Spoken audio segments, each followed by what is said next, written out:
दीक्षा लेंगे तो क्या करेंगे बोलो, उत्सव मनाएंगे, है ना। संघ मंजुनाथ नगर संघ जो है, हाँ व्यक्तिगत बनाओ चाहे संघ बनाओ कुछ भी, लेकिन मंजुनाथ नगर में दीक्षा लेते हैं तो सभी जो है उसमें उत्सव मनाने में सम्मिलित होंगे, है ना। उसके बाद में दीक्षा महोत्सव में बड़े समारोह से करेंगे और दीक्षित के पीछे रहे हुए अवशेष कुटुंब का, जो परिवार पीछे है, बाल बच्चे वगैरह हैं, स्त्री वगैरह है या पुरुष है जो दीक्षा लेते हैं, उसके बाद में परिवार में जो भी घर में रहेंगे उनका लालन पालन वगैरह, उनकी देखभाल भरण पोषण वगैरह श्री कृष्ण वो करेंगे, ये जवाबदारी। तो इस प्रकार उन्होंने एक बार, दो बार, तीन बार घोषणा की पूरी द्वारिका नगरी के अंदर और कहा कि ये सूचना करो और वापस मुझे आकर के समाचार दो कि काम हुआ कि नहीं हुआ। अपन क्या करते हैं कि जैसे काम बोल देते हैं, उसके बाद वो काम हुआ नहीं हुआ तो अपने को वापस पूछना पड़ता है। लेकिन पहले वो था कि काम करके वापस आकर के सूचना देना कि काम हो गया या नहीं हुआ, क्या अड़चन हुई है, तो वो सब बताते हैं। तो इस प्रकार जो है कौटुंबिक पुरुषों ने शहर में जाकर के उद्घोषणा करके आ गए और आकर के उन्होंने श्री कृष्ण वासुदेव को कहा कि हमने एक बार, दो बार, तीन बार जो है पूरी द्वारिका नगरी के अंदर उद्घोषणा कर दी है। इधर पद्मावती देवी वो भी भगवान का पधारने का समाचार सुनकर के जो है भगवान के समोसरण के अंदर गई थी और वहां पे उसने उपदेश श्रवण किया। उपदेश श्रवण करके जो है बड़ी प्रसन्नता, आनंदित हुई है, प्रसन्न हुई है और प्रसन्न होकर के खड़ी होकर के भगवान को वंदन नमस्कार करते हुए कहती है कि मैं निगृत प्रवचनों पर हार्दिक श्रद्धा करती हूँ, मानती हूँ। जिस प्रकार पुण्य पाप का स्वरूप आपने फरमाया है कि जीव जैसा कर्म करता है, शुभ कर्म करता है तो पुण्य का बंध होता है, अशुभ कर्म करता है, पाप कर्म करता है तो अशुभ कर्म का बंध होता है, जिसके वजह से जो है तकलीफें आती है। पुण्य का बंध होने से सुख प्राप्त होता है और पाप का बंध होने से दुख की प्राप्ति होती है। इसलिए श्री कृष्ण वासुदेव से मैं पूछ करके, क्योंकि अब मुझे ये संसार आसार लगने लगा है और मैं इस जन्म मृत्यु के विकराल भय से उब गई हूँ, इसलिए मैं आपके पास में दीक्षित होना चाहती हूँ। तो मैं अपने पति श्री कृष्ण वासुदेव से आज्ञा लेकर के आपके पास में आती हूँ दीक्षा लेने के लिए। भगवान ने कहा, आज स्वयं देवान पिया, जिसमें तुम्हें सुख प्राप्त हो वैसा करो, शुभ से शीघ्रम, लेकिन शुभ काम में कभी भी जो है देरी नहीं करना। उसके बाद में पद्मावती रानी अपने धार्मिक रथ के अंदर बैठ करके अपने महलों में आई और महल में जहाँ पे श्री कृष्ण वासुदेव सिंहासन के ऊपर बैठे हुए थे वहाँ आती और हाथ सामने खड़े होकर के हाथ जोड़ करके नमस्कार करते हुए वो कहती है, स्वामी आपकी आज्ञा होने पर मैं अरिष्ट नेमि भगवान के द्वारा दीक्षित होना चाहती हूँ। देखिए अभी तो घोषणा कराई है, सबसे पहले घर में शुरुआत हो गई है ना। तो अब यहाँ पे क्या करना, आगे देना कि नहीं देना। श्री कृष्ण जानते हैं कि ये द्वारिका का नाश होने वाला है और उन्होंने जो घोषणा कराई है उसके लिए पहले शुरुआत अपने घर से। आप देखिए जहाँ कहीं भी जो है समाज के अंदर कोई टिप वगैरह भी होती है तो पहले बड़ा जो व्यक्ति होता है, पदवीधर होते हैं, अध्यक्ष होते हैं, मंत्री होते हैं, तो पहले उनको क्या करना पड़ता है, पहले टिप उनको लिखानी पड़ती है। पहले वो लिखते हैं तो फिर पीछे गांव वाले भी, पहले वो नहीं लिखे तो वो पैसा नहीं दे तो गांव वाले भी, हाँ इसलिए यानी पहले घर से शुरुआत करनी पड़ती है। तो इसलिए यहाँ पे जो है श्री कृष्ण ने कहा, आहा स्वयं देवान किया, जिसमें तुम्हें सुख प्राप्त हो वैसा करो, मेरी कोई मना नहीं है। तुम दीक्षा लेना चाहते हो, मैं उसका महोत्सव मनाऊंगा, तुम तैयारी करो। इस प्रकार पद्मावती रानी को उन्होंने इजाजत दी है और श्री कृष्ण ने उसी समय अपने विश्वास पात्र मनुष्य को बुला करके कहा कि पद्मावती रानी के योग्य बड़े दीक्षा समारोह की तैयारी करो, महोत्सव की तैयारी करो। और आज्ञा प्राप्त होती उन पुरुषों ने श्री कृष्ण की इच्छा अनुसार महोत्सव की तैयारी कर दी और उन्होंने श्री कृष्ण को वापस सूचना भी दे दी कि आपकी आज्ञा के अनुसार हमने ये कार्य संपन्न कर दिया है। श्री कृष्ण वासुदेव ने पद्मावती देवी को पाट के ऊपर बिठाया और 8 स्वर्ण कलशों से 108 सोने के कलश है ना, से उनका जो है पानी, खाली कलश नहीं, 108 सोने के घड़े हैं, उससे जो है उनको स्नान कराया है। और सर्व प्रकार के आभूषणों से विभूषित किया है। सुंदर राजरानी है तो सुंदर कपड़े वगैरह धारण किए हैं, गहने आभूषण पहनाए हैं, और 1000 मनुष्य उठाए ऐसी शिविका पालकी के अंदर बिठा करके बड़े समारोह के साथ में द्वारिका नगरी के मध्य मार्गों से होते हुए रेवतगिरी पर्वत के पास में सहस्त्राम्रवन नामक जो उद्यान था वहां पे आते हैं। और वहां शिविका से उतर करके, उस जो पालकी में से उतर करके पद्मावती देवी श्री कृष्ण के साथ में भगवान के समक्ष में पहुंचते हैं और भगवान को त्रिकुट के पाठ से वंदन नमस्कार करते हैं। वंदना करने के बाद में श्री कृष्ण वासुदेव कहते हैं, हे भगवान, यह पद्मावती नामक देवी मेरी पटरानी है, मेरा इसके साथ में अत्यंत स्नेह है, यह प्रेम को उत्पन्न करने वाली है और मेरे मन को प्रिय है। इसकी शांत मुद्रा को बार बार देखते हुए मुझे कभी भी अरुचि उत्पन्न नहीं होती है। जिस प्रकार गुल्लर के फूलों का नाम तक सुनना दुर्लभ है। गुल्लर के फूल देखा आपने? नाम सुना नहीं? ये सिर्फ शास्त्र में ही नाम आता है। गुल्लर के फूल अभी अपने यहाँ पे अभी नहीं है। तो इसी तरह से जो है गुल्लर का फूल देखना तो बात अलग है, लेकिन उसका नाम भी सुनना मुश्किल है, दुर्लभ है। तो इसी तरह से पद्मावती रानी को देखना क्या, उसके नाम भी लोगों को पता, 16,000 रानियां, उसमें क्या क्या नाम है सबको, जनता को किसी को भी पता नहीं है। ये मेरी पटरानी है, इसको देखने का सामर्थ्य किसमें है। परंतु आज ये संसार के जन्म मृत्यु के दुखों से उब गई है, इसलिए आपके पास में दीक्षा अंगीकार करना चाहती है। इसलिए मैं इसे आपके शिष्या के रूप में भिक्षा अर्पण करता हूँ। क्या श्री चरणों में इसे मैं अर्पण करता हूँ, इसे आप स्वीकार करें। उत्तर में भगवान ने कहा कि हे कृष्ण, जिसमें भी तुम्हें सुख हो वैसा करो। तब पद्मावती रानी ने उत्तर पूर्व के मध्य की दिशा ईशान कोण में जाकर स्वयं अपने हाथों से अपने गहनों को उतार दिया और पंचमुष्टि लोच करके साध्वी का वेश धारण कर लिया। फिर भगवान के पास आकर के उन्हें वंदना करते हैं और बोलते हैं, प्रभु, संसार दुखों का सागर है, चारों ओर मोह माया की आग यहाँ धधक रही है, अतः कृपा करके अब साध्वी जीवन का धर्म आप मुझे फरमाए, अर्थात मुझे दीक्षा का पाठ पढ़ाए। ये सुनकर के अरण्यदक्षिण में भगवान ने पद्मावती रानी को प्रवजित किया है, यानी कि दीक्षा दी है। और दीक्षा दे करके यक्षिणी नामक जो शासन साध्वी है, प्रमुख साध्वी है, उसके हाथों में सुपुर्द कर दिया है। उन्हें यक्षिणी आर्य ने पद्मावती साध्वी को स्वयं अपने हाथों से जो बचा हुआ केश लोच होता है वो साध्वीगण करते हैं, वो उन्होंने किया और उससे स्वयं की क्रियाओं से पूर्ण रूपेण परिचित कराया। पद्मावती साध्वी भी अब अपनी गुरनी की बताई हुई क्रिया के पालन करने में लग गई है। अब वह पद्मावती आर्या 5 संति 3 गुप्ती से युक्त 9 वार सहित ब्रह्मचारिणी हुई। उन पद्मावती आर्य ने अपने गुरुनी यक्षिणी आर्या जी से सामयिक से लगा करके 11 अंग तक का अध्ययन किया। साथ ही साथ में उन्होंने उपवास, बेला, तेला, चोला, पचोला आदि 15 महीने भर की विविध प्रकार की उन्होंने तपस्या की और वह अपनी आत्मा को कुंदन के समान उज्जवल करती रही। इसी प्रकार पूरे 20 वर्ष तक उन्होंने दीक्षा धर्म का पालन किया और अंत में जब उनका शरीर ऐसी उग्र तपस्या के कारण दुर्बल हो गया, अंतिम समय भी आ गया, तब उन्होंने 1 महीने का अनशन संलेखना संधारा के साथ अपने सर्व कर्मों का एकांत क्षय कर दिया और अंतिम समय में उन्होंने मोक्ष पद को प्राप्त कर लिया। सुदामा स्वामी से जम्मू स्वामी बोले, भगवान, अंतगण सूत्र के 5वें वर्ग के दूसरे अध्ययन में किस विषय का, अभी जो पद्मावती देवी का पहले अध्ययन का वर्णन सुना है, उसके बाद में दूसरे अध्ययन में क्या भाव फरमाया है वह मेरी सुनने की इच्छा है।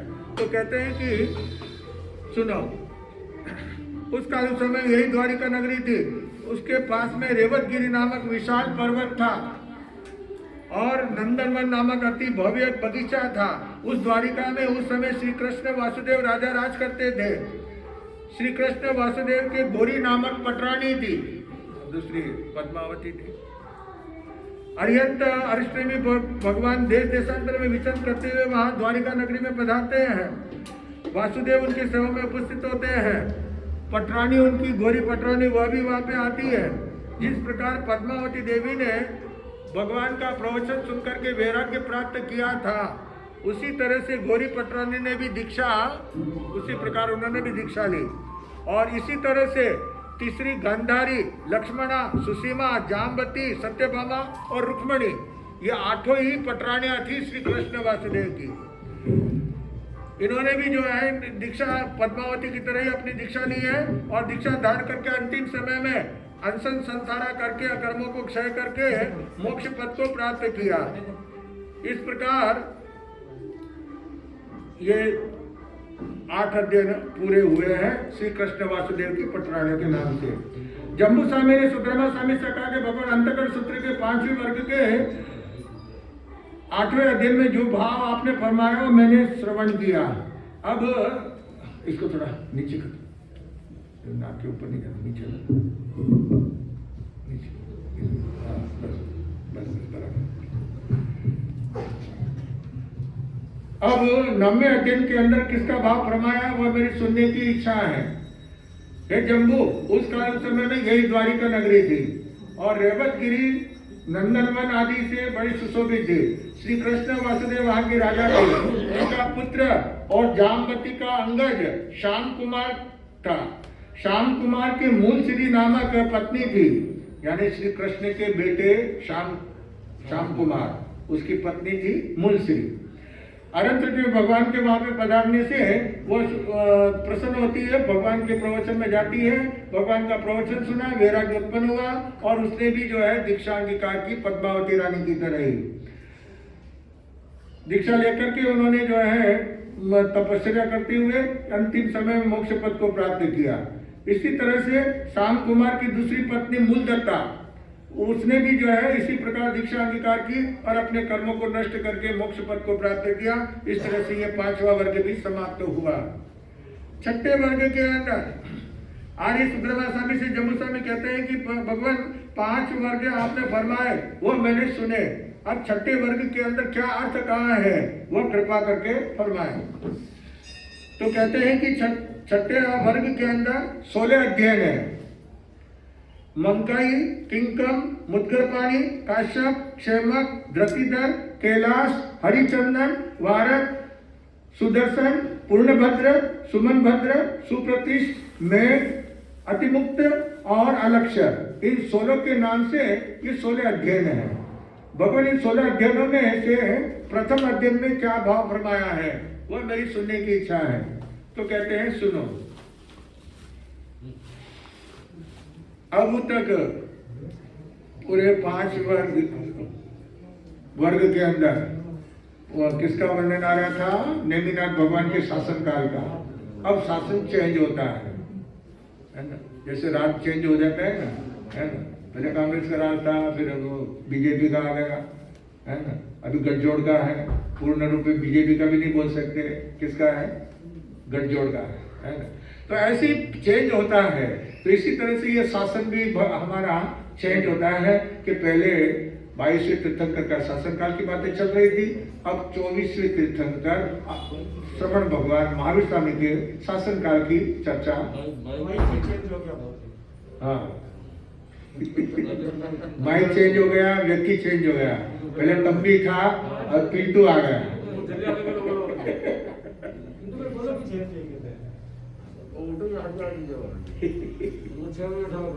क्या हुआ? आगे मत करो, पीछे थोड़ा कम, थोड़ी आवाज कम करो। नहीं, कम कर, थोड़ी कम करो, ज्यादा आवाज कान में घुसती है। तो आइए, अब पहले द्वारिका नगरी का वर्णन चल रहा था और अब नगरी का वर्णन भी राजगीर नगर में पहुंच गए। द्वारिका नगरी से राजगीर नगर में आ गए हैं। राजगीर नामक नगर था, इसके ईशान कोण की ओर गुणशिलक नामक उद्यान था, बहुत ही सुंदर बगीचा था। उन दिनों उस नगरी में हम गुणशिलक उद्यान के वर्णन पहले अपन सुखपाठ सूत्र के अंदर भी कर चुके हैं। वहां के राजा श्रेणी का अपर नाम मालूम है आपको दूसरा नाम? पहली बार सुन रहे बिंबिसार, सैनिक राजा का दूसरा नाम बिंबिसार था। वो राज शासन उनका था। वहां पर मंकई नामक गाथापति रहता था। वहां वो बड़ा ही संपत्तिशाली और निडर था। उसी समय में धर्म के प्रचारक श्रवण भगवान महावीर स्वामी विचरण करते हुए राजगीर नगर के गुणशिलक नामक उद्यान के अंदर वहां पे पधारते हैं। भगवान के पदार्पण के समाचार सुनकर के जनता जो है भगवान के दर्शन करने के लिए उमड़ पड़ी है जनता। मंकई नामक गाथापति को भी जब ये समाचार मिलता है तो वह भी भगवती सूत्र के अंदर जिस तरह से गंगदत्त जी का वर्णन आया है उसी तरह से वो भी तैयार होकर के अपने घर से निकलते हैं और चलते हुए भगवान के समोसरण के अंदर वहां पहुंचते हैं। जनता जो कैसे आ रही थी उमड़ घुमड़ करके बरसाती नदी की तरह, और प्रवचन सुना, प्रवचन भगवान का प्रवचन सुना, संसार की असारता को सुना है। आत्म कल्याण करने के लिए ये मनुष्य जन्म मिला है, इसको खोना नहीं चाहिए। ये अवसर अगर हाथ से चला गया तो फिर वापस मिलता नहीं है। तो भगवान का ये उपदेश श्रवण करके उनके मन के अंदर वैराग्य उत्पन्न हो गया, और वैराग्य आते कि उन्होंने भगवान से कहा कि मैं अपने जवाबदारी अपने पुत्र को सौंप करके आपके पास में दीक्षित होना चाहता हूँ। भगवान ने कहा से हम जवाब दिया जिसमें तुम्हें सुख प्राप्त हो वैसा करो। घर आकर के उन्होंने अपने बड़े पुत्र को जो है घर का सारा कारोबार संभला दिया, सारा व्यापार धंधा वगैरह लेन देन जिसका कर्जा था उनका कर्जा चुका दिया, लेना था ले दिया, दे दिया। अब किसी से कुछ भी लेना देना नहीं है, सब कुछ अपने पुत्रों को संभला दिया है और कह दिया कि अब से मेरे नाम से कोई भी व्यापार वगैरह भी नहीं करना है, क्योंकि अगर व्यापार वगैरह भी करेंगे मेरे नाम से तो उसकी क्रिया मेरे आएंगी, इसलिए वो क्रिया नहीं आना है। तो इसलिए मेरे नाम से कोई व्यापार वगैरह भी नहीं करना है। और उन्होंने जो है बड़े उत्सव समारोह के साथ में दीक्षा अंगीकार की, भगवान के पास में शिष्यत्व अंगीकार किया है। 5 संति 3 गुप्ति से 9 वार्षिक ब्रह्मचारी बन गए हैं। उन मंकई मुनि ने भगवान महावीर के अन्य स्थिवर मुनियों से सामय से लेकर के 11 अंग तक का पूरा अध्ययन किया है, और इसका पूरा वर्णन खंडक ऋषि की तरह ही, खंडक मुनि की तरह समझना चाहिए। अर्थात इन्होंने भी गुण रत्न आदि अनेक तपस्याएं की उन्होंने, और 16 वर्ष का चारित्र पालन करके अंतिम समय में अनशन संधारा करके विपुल गिरी पर्वत के ऊपर उन्होंने मोक्ष पद को प्राप्त किया। इसी प्रकार राजगीर नगर के दूसरे किंकम नामक गाथापति ने भी इसी तरह से दीक्षा अंगीकार की और उन्होंने भी मोक्ष पद प्राप्त किया। सुधर्मा स्वामी से जम्मू स्वामी बोले, भगवान छठे वर्ग के 2 अध्ययन का वर्णन आपके श्रीमुख से मैंने श्रवण किया, अब कृपा करके तीसरे अध्ययन के अंदर क्या फरमाया है वो मेरी सुनने की इच्छा है। तो सुधर्मा स्वामी कहते हैं जम्मू सुनो। श्रवण भगवान महावीर स्वामी के समय में यही राजगीर नाम का नगर था, गुणशिलक उद्यान था, और उस नगरी में सैनिक राजा राज करते थे जिनके चेल्ला नामक प्रिय पत्नी रानी थी। उसी राजगीर नगरी में अर्जुन नाम एक माली निवास करता था। वह माली बड़ा ही सुंदर सुडोल तथा संपत्तिशाली और निर्भय था। माली मालाकार, माला फूलों का व्यापार करने वाला माली था। और आज कौन सा दिन है?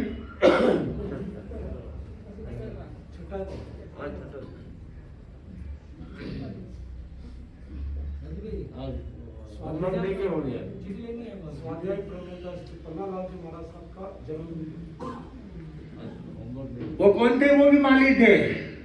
क्या माली कुल के अंदर उन्होंने जन्म लिया था। प्राज्ञ संघ के स्वाध्याय संघ के प्रणेता पन्नालाल जी महाराज था। अभी जीवन भर चरित्र आपको सुनाऊंगा। वो भी माली थे। तो यहाँ का अर्जुन माली वह भी जो है मालाकार था, माला बनाना फूलों का, बगीचा था उसके पास में, बहुत बड़ा बगीचा था। लाखों फूल रोजाना उसके बगीचे में उत्पन्न होते थे, इतना बड़ा बगीचा था।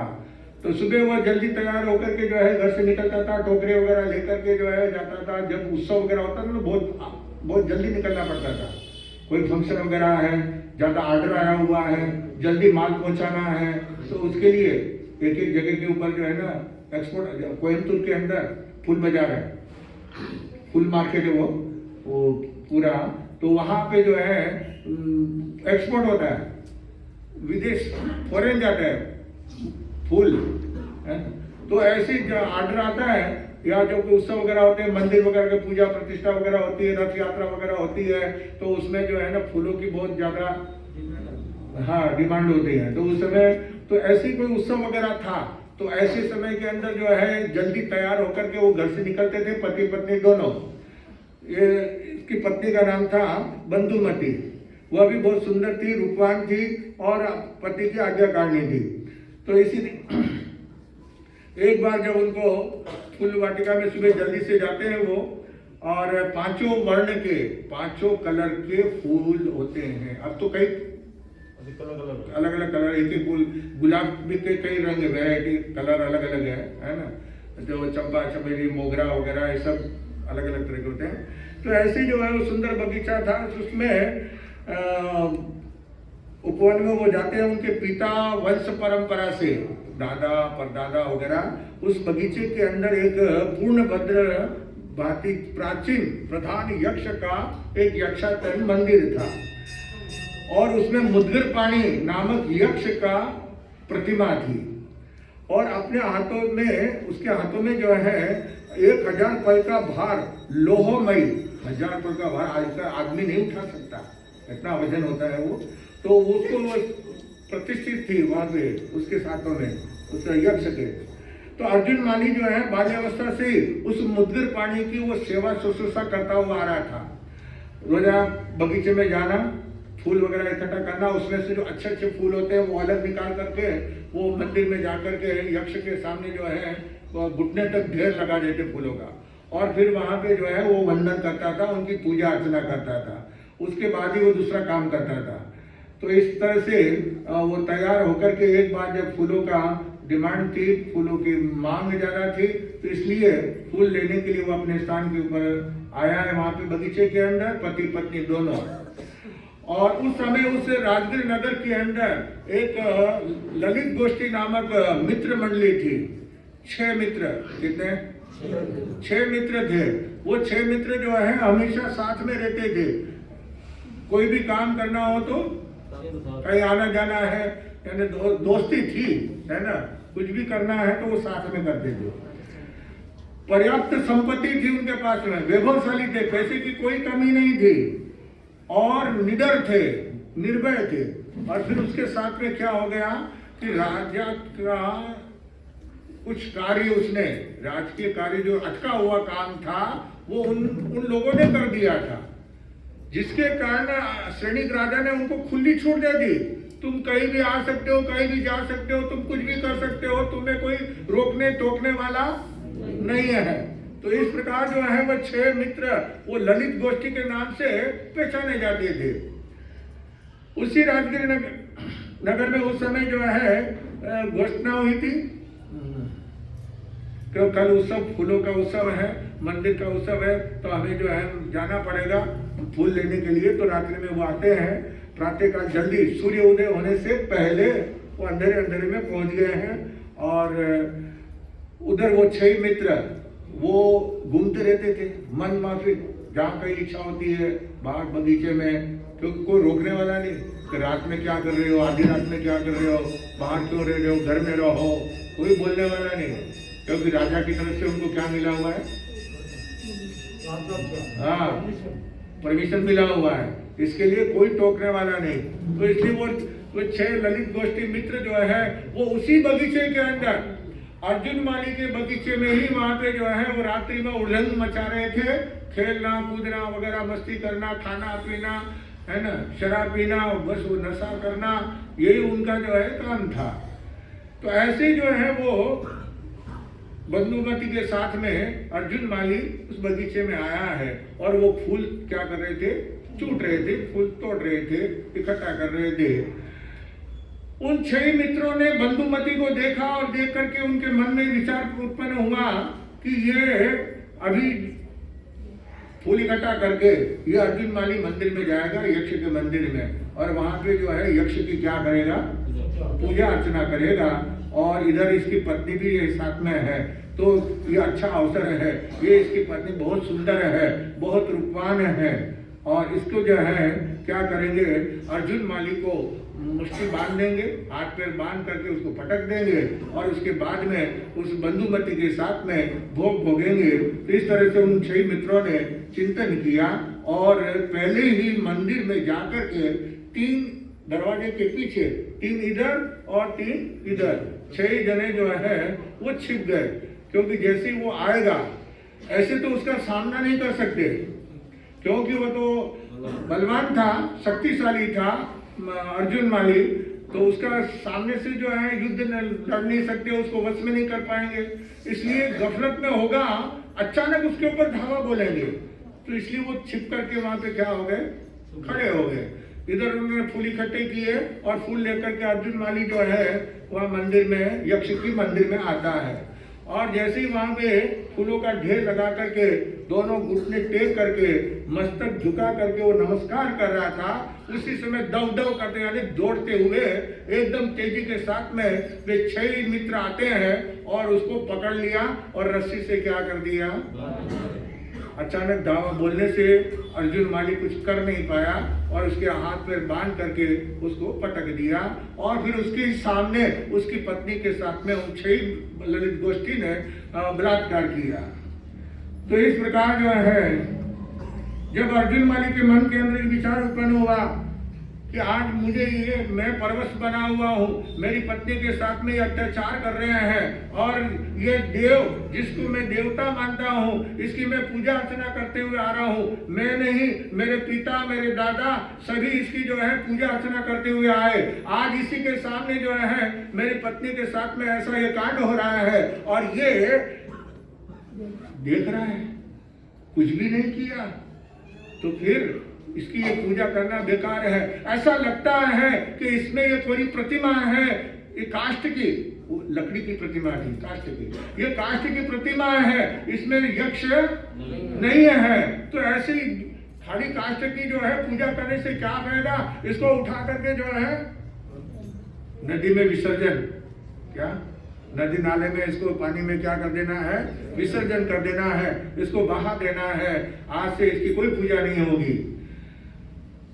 अब जिस समय उसने ये संकल्प किया कि इसको उठा करके फेंकना है, यक्ष ने जाना तो उसके तो कंपी छूट गई कि ये आज तक मेरी यहाँ पे मान्यता है, ये सारी मान्यता क्या हो जाएगी, खत्म हो जाएगी, और मुझे उठा करके ये, इसलिए यक्ष उस प्रतिमा से निकल करके अर्जुन माली के शरीर में प्रवेश किया।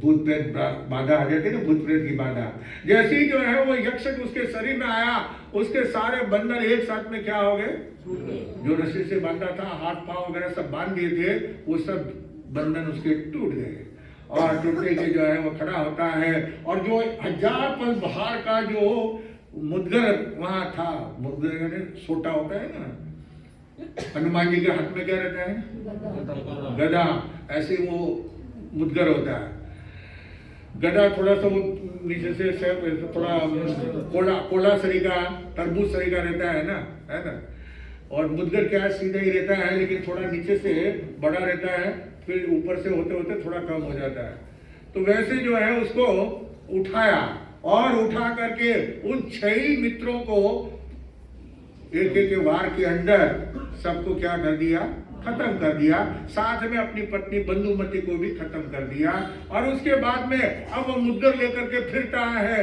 रोजाना 6 पुरुष और 1 स्त्री की वो हत्या करता है, घात करता है।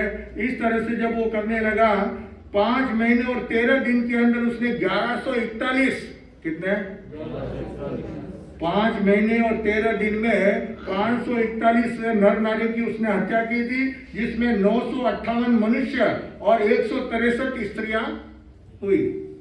तो इस प्रकार जो है ये प्रतिदिन उसका ये नियम बन गया था, और तो जिसके कारण नगर के अंदर ये चर्चा, गांव बाजार के अंदर रोड जहाँ भी 2 आदमी मिलते हैं यही चर्चा करते हैं, देखो भाई उधर जाना मत, वहां पे जो है ना वो अर्जुन माली क्या कर रहा है, मार रहा है, मनुष्यों को मार रहा है, आदमी स्त्री पुरुष को सबको, किसी को भी छोड़ता नहीं है, सबकी हत्या करता है, इसलिए कोई भी उधर जाना, लेकिन फिर भी लोग घर में कब तक बैठे रहे, काम धंधे के लिए जाना पड़ता है, अच्छा गरीब लोग काम लकड़ियाँ वगैरह लेने के लिए जाने पड़ते हैं, जंगल में जाकर के लकड़ियाँ लेके आना है, तो कोई न कोई जो है बेचारा फंस ही जाता है। रोजाना 6 पुरुष और 1 स्त्री की जो हत्या कर रहे थे अर्जुन माली, उस यक्ष के प्रभाव में आकर के इस प्रकार करते हुए समय निकलता था। तो राजा श्रेणी के कानों में जब समाचार गया तो राजा श्रेणी ने घोषणा करा दी थी कि कोई भी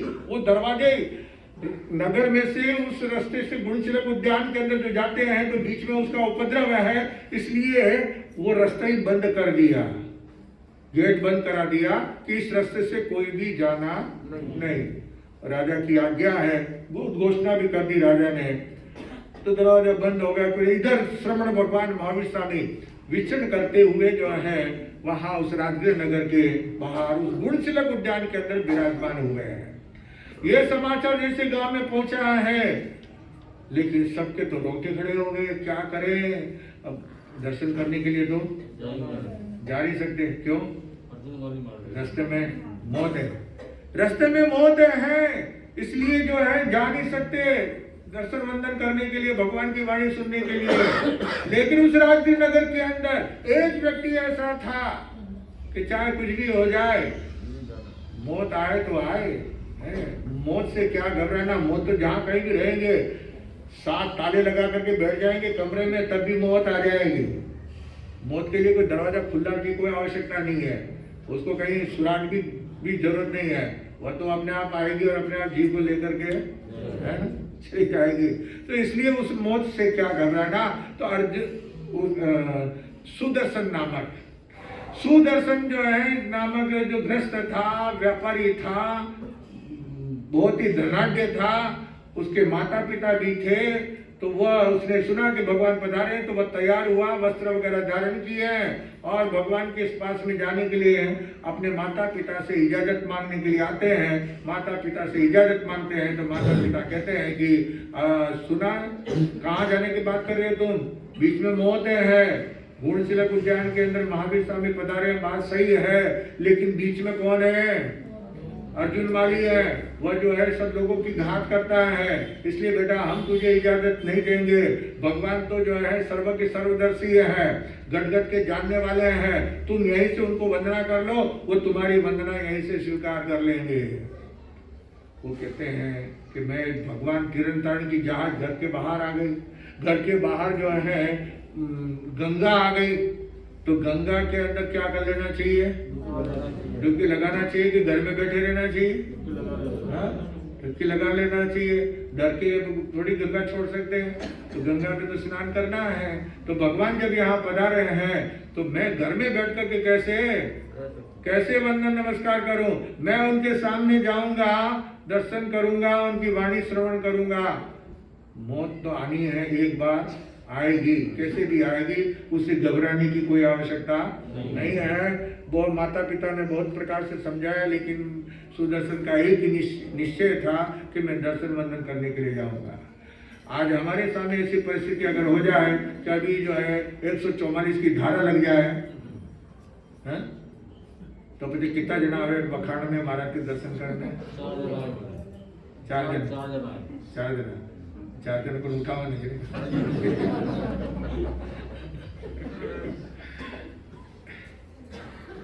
कोई नहीं आएगा। क्या महाराज क्या करें, अभी सरकार की क्या है, पुलिस वाले फिर रहे हैं, मिलिट्री वाले फिर रहे हैं, किसी को भी जो है आने नहीं दे रहे हैं, कोई आ नहीं सकता, जा नहीं सकता। तो ऐसे में क्या करें महाराज, आप भी उपास कर लेना आराम से। लॉकडाउन भी नहीं जाता है, लॉकडाउन भी नहीं जाता, लॉकडाउन में जावा दिया, जाने वाले जाती था, हम भी गए हैं, हम भी गोची जाते। तो ये यानी अब मन में हमारे क्या रहता है, घबराहट रहती है, घबरा जाते हैं, भयभीत हो जाते हैं। जो भयभीत हो जाते हैं, घबरा जाते हैं, डर जाते हैं, जो डर गया सो मर गया। क्या डर गया वो मर गया। डरे भाई क्या करो क्या करो क्या करो, तो वो कुछ नहीं कर सकता है। लेकिन जो निडर होता है तो वो तो एक बार है। अब देखो कहाँ आसमान से, विमान में से जो है ना नीचे जमीन पे छलांग लगाते हैं, वो डर जाए तो बीच में हार्ट फेल हो जाए, है ना। तो कहीं ऊपर से नीचे कूदते हैं, पहाड़ से नीचे कूदते हैं, गाड़ी पहाड़ के ऊपर चढ़ाते हैं, पत्थरों पे चढ़ाते हैं, है ना। तो जो साहसिक होता है तो वही सब करता है। और घबराता है तो वो कुछ भी नहीं कर सकता। तो ये सुदर्शन वहां से रवाना हुआ है, भगवान के दर्शन वंदन करने के लिए घर से तैयार होकर के निकले हैं और भगवान की समझ कर लिया। जब वो मैन दरवाजे के ऊपर आते हैं, गेटमैन कहता है कि आप नहीं जा सकते, राजा श्रेणी की मनाही है। वो कहते हैं राजा श्रेणी मनाही, लेकिन मेरे भगवान पधारे हैं, मैं उनके दर्शन वंदन करने के लिए जा रहा हूँ, मैं लिख के दे देता हूँ, तुम्हारी इसमें कोई गलती नहीं है, मेरी अपनी जवाबदारी है। आप देखो कोई माइनस के अंदर जाते हैं ना, सोने की खान में जाते थे पहले, अब तो कोई जाता नहीं है ना, तो वहां पे क्या पहले लिखना पड़ता है ना? लिखना पड़ता है कि भाई हम अपनी जवाबदारी से, अगर कुछ भी घटना होती है तो उसमें आपका कोई आपके ऊपर कोई केस नहीं हो सकेगा, नहीं तो क्या सामने वाला घबरा जाए नहीं लिख के दे तो लिख के देना पड़ता है कि आपके ऊपर कोई कष्ट नहीं आएगा, या हमारी जवाबदारी है, हम जाना चाहते हैं। तो सुदर्शन ने अपना लिख करके दिया। तो इस प्रकार जो है वो परमिशन लेकर के सुदर्शन दरवाजे से निकलते हैं और वहाँ भगवान महावीर स्वामी के समोसन की ओर जा रहे थे। रास्ते के अंदर जो है जैसे वो जा रहे हैं और सामने वो अर्जुन माली आ गया। अर्जुन माली ने जो है बहुत दौड़ता हुआ आ रहा था, लेकिन सुदर्शन जरा भी घबराए नहीं है। और वे जो है उसी समय उन्होंने विचार किया कि क्या करना, अपना उत्तरासन था उससे जमीन पहुंचा, आसन बिछाया और वहां पे उत्तरासन मुख के ऊपर लगा करके ध्यान लगा करके खड़े हो गए कि अभी ये उपसर्ग आया है। क्या है ये उपसर्ग आया है, ये मृत्यु का रूप काल बन करके आ रहा है। अगर यहाँ पे मेरी मृत्यु हो जाती है तो मैंने जो भगवान से पहले 12 व्रत लिए हैं उनको मैं वापस 8 दिन तक मेरे कोई उनमें दोष लगा हो तो मैं उसका मिच्छामिदग्रहण देता हूँ और उन सभी व्रतों को मैं वापस पुनः अंगीकार करता हूँ। इसके साथ ही मैं चारों आहार का त्याग करता हूँ। आहार शरीरी उपाधि पचकू पाप अठार, मर जाओ तो वो श्रेय जीव तो आधार। अगर ये उपसर्ग के अंदर मेरी मृत्यु हो जाती है तो मेरे सभी पचकान है, और अगर मैं इस उपसर्ग से वापस निवृत्त हो जाता हूँ तो मैं वापस अपने पचकान जो ले रहा हूँ उनको मैं वापस पाल सकता हूँ। सागरी संतारा, कैसा उसको कहते हैं सागरी संतारा, जो थोड़े समय के लिए होता है वो सागरी संतारा। तो इसलिए वो संतारा मैं ग्रहण कर रहा हूँ और मैं समस्त 84 लाख जीवा योनि से क्षमा याचना करता हूँ। मेरे द्वारा किसी का भी मन दुखा हो, किसी को तकलीफ पहुंची हो, ठेस पहुंची हो, मन वचन काया से शुद्धि के साथ में मैं जो है क्षमा याचना करता हूँ। मैं सबको क्षमाता हूँ, आप सब मुझे क्षमा करें। मैं सबको माफी देता हूँ। मेरे साथ में किसी ने कुछ भी किया है तो उसको भी माफ करता हूँ। मेरे मन में कोई वेर विरोध नहीं है। इस प्रकार ध्यान लगा करके वो खड़े हो गए, निश्चल निडर होकर के। हे भाई तुम घबरा करके भागने वाले हैं नहीं थे, खड़े हो गए। अर्जुन माली ने देखा हाँ आ गया है, बकरा आ गया सामने कटने के लिए अपने आप ही, है ना। तो सीधे जो है वो बुद्धगर को उछालता हुआ दौड़ता हुआ वो आता है और आकर के वहां पे सामने उनके ऊपर प्रहार करने का प्रयास करता है, लेकिन सामने से प्रहार कर रहा है लेकिन हाथ ऊपर उठा है लेकिन नीचे झुकता नहीं है। फिर इस तरफ में आया, इधर से किया, पीछे की तरफ से किया, इस तरफ से किया, चारों तरफ घूम करके उसने बहुत कोशिश की, लेकिन जो है उसका हाथ नीचे नहीं हुआ, मुद्गर उसके ऊपर पड़ा नहीं है। ध्यान से सामने खड़ा होकर के विचार करता है कि गजब का आदमी है, क्या इसकी शक्ति है कि मैं इतना प्रयास कर रहा हूँ, मेरे सामने सब कांपते हैं, थरथराते धूलते हैं और ये तो निडर होकर के खड़ा हुआ है। तो उन्होंने फिर बाद में एक आंख में आंख डाल करके देखने लगा। दृष्टि आंखों में आंख से मिलती है और फिर धीरे धीरे उसके विचारधाराओं में परिवर्तन होता है और उसके शरीर के अंदर जो यक्ष है वह सुदर्शन के तेज को, उनके आंखों में जो एक तेज था, एक शक्ति थी, उसको जो है वो यक्ष सहन नहीं कर सका और अर्जुन माली के शरीर में से निकल करके भाग गया। 9-2-11 हो गया और जैसे वो शरीर में से निकला धड़ाम से नीचे अर्जुन माली नीचे गिर पड़ता है। कुछ समय में उसको होश आता है। इधर सुदर्शन श्रावक ने देखा कि उपसर्ग क्या हो गया है, टल गया है। उन्होंने अपना कौशक पाला, अपना ध्यान पाला, अपने व्रत पचकान जो लिए थे उन्होंने पालन किया। और इधर जो है वो अर्जुन माली होश में आता है और पूछता है कि आप कौन है?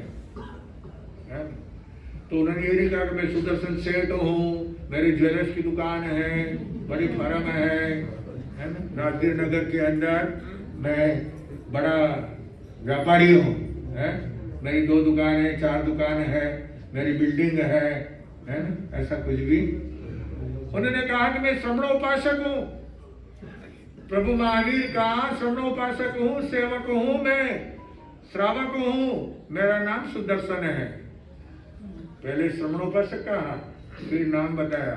नहीं तो अपने पूछेंगे पहले अपना नाम बताएंगे, है ना, कि मैं जैन हूँ, मैं श्रावक हूँ, बोलेंगे क्या? नहीं बोलेंगे, है ना। लेकिन उस सुदर्शन ने अपना परिचय इस प्रकार दिया है, मैं प्रभु महावीर के दर्शन वंदन करने के लिए जा रहा हूँ, तो क्या मैं भी आपके साथ में चल सकता हूँ? बोले हाँ, क्यों नहीं, वहां तो सबके लिए दरवाजा खुला है। आते हैं सुदर्शन के साथ में अर्जुन माली, वहां भगवान के दर्शन वंदन करते हैं। जिस तरह से दर्शन सुदर्शन ने किए वैसे ही अर्जुन माली ने भी किए, पहली बार भगवान के दर्शन किए हैं और वहां पे उपदेश श्रवण किया है। उपदेश श्रवण करके सुदर्शन जो है भगवान को वंदन नमस्कार करके अपने स्थान के ऊपर लौट जाते हैं। लेकिन अर्जुन माली वहां पर बैठा हुआ है, चिंतन होता है और चिंतन में ये सार निकलता है कि ये संसार असार है, मैंने बहुत पाप किया, अब मुझे जो है आत्म कल्याण करना है। तो प्रभु से कहा, प्रभु मुझे आप दीक्षा दे दीजिए, मैं आपका शिष्यत्व अंगीकार करना चाहता हूँ। भगवान ने कहा, स्वयं देवा ने प्रिया, आप विचार करोगे ऐसा हत्यारा, इतने लोगों को मारने वाला, अगर कोई ऐसा हत्यारा आ जाए, चोर आ जाए, डाकू आ जाए और वो कह दे कि मैं दीक्षा लेना चाहता हूँ, तो आप मंजूनाथ नगर वाले दीक्षा दे जाएंगे क्या? धक्का देके बाहर निकाल देंगे। अब महाराज पात्रा ठिकाना रखना है कि नहीं रखना है? नहीं तो ये तो चोर है, चोर को, ये बदमाश को, लुटेरे को, हिंसा करने वालों को कैसे दीक्षा? लेकिन प्रभु महावीर ने कहा कि दीक्षा देने के लिए तैयार हुए। प्रभु महावीर ने उनको दीक्षा दी है और दीक्षा लेकर के जिस समय दीक्षा ली उसी समय उन्होंने बेले बेले की तपस्या चालू कर दी, 2 उपवास की तपस्या। और अब पाने के लिए गांव में जाते हैं गोचरी के लिए, तो वहां पे जो है लोग कहते हैं ये साधु बनकर के आ गया, ढोंगी है ना, इसने हमारे बाप को मारा, कोई कहते माँ को मारा, कोई कहते बुआ को मारा, कोई मामी को, फूफा, नानी, दादी, बुआ, है ना, आंटी, कोई काका, कोई दादा, कोई मामा, कोई नाना, कोई भाई, कोई भतीजा, है ना। तो ऐसे सब परिवार के किसी किसी के परिवार के इतने लोगों को मारा तो कितने लोगों का परिवार नष्ट हुए हैं। तो इसलिए वो कहते हैं इसको मारो, कोई उनके लकड़ी पर प्रहार करे, कोई पत्थर से मारे, कोई गोचरी बेरे, गोचरी भी नहीं देते।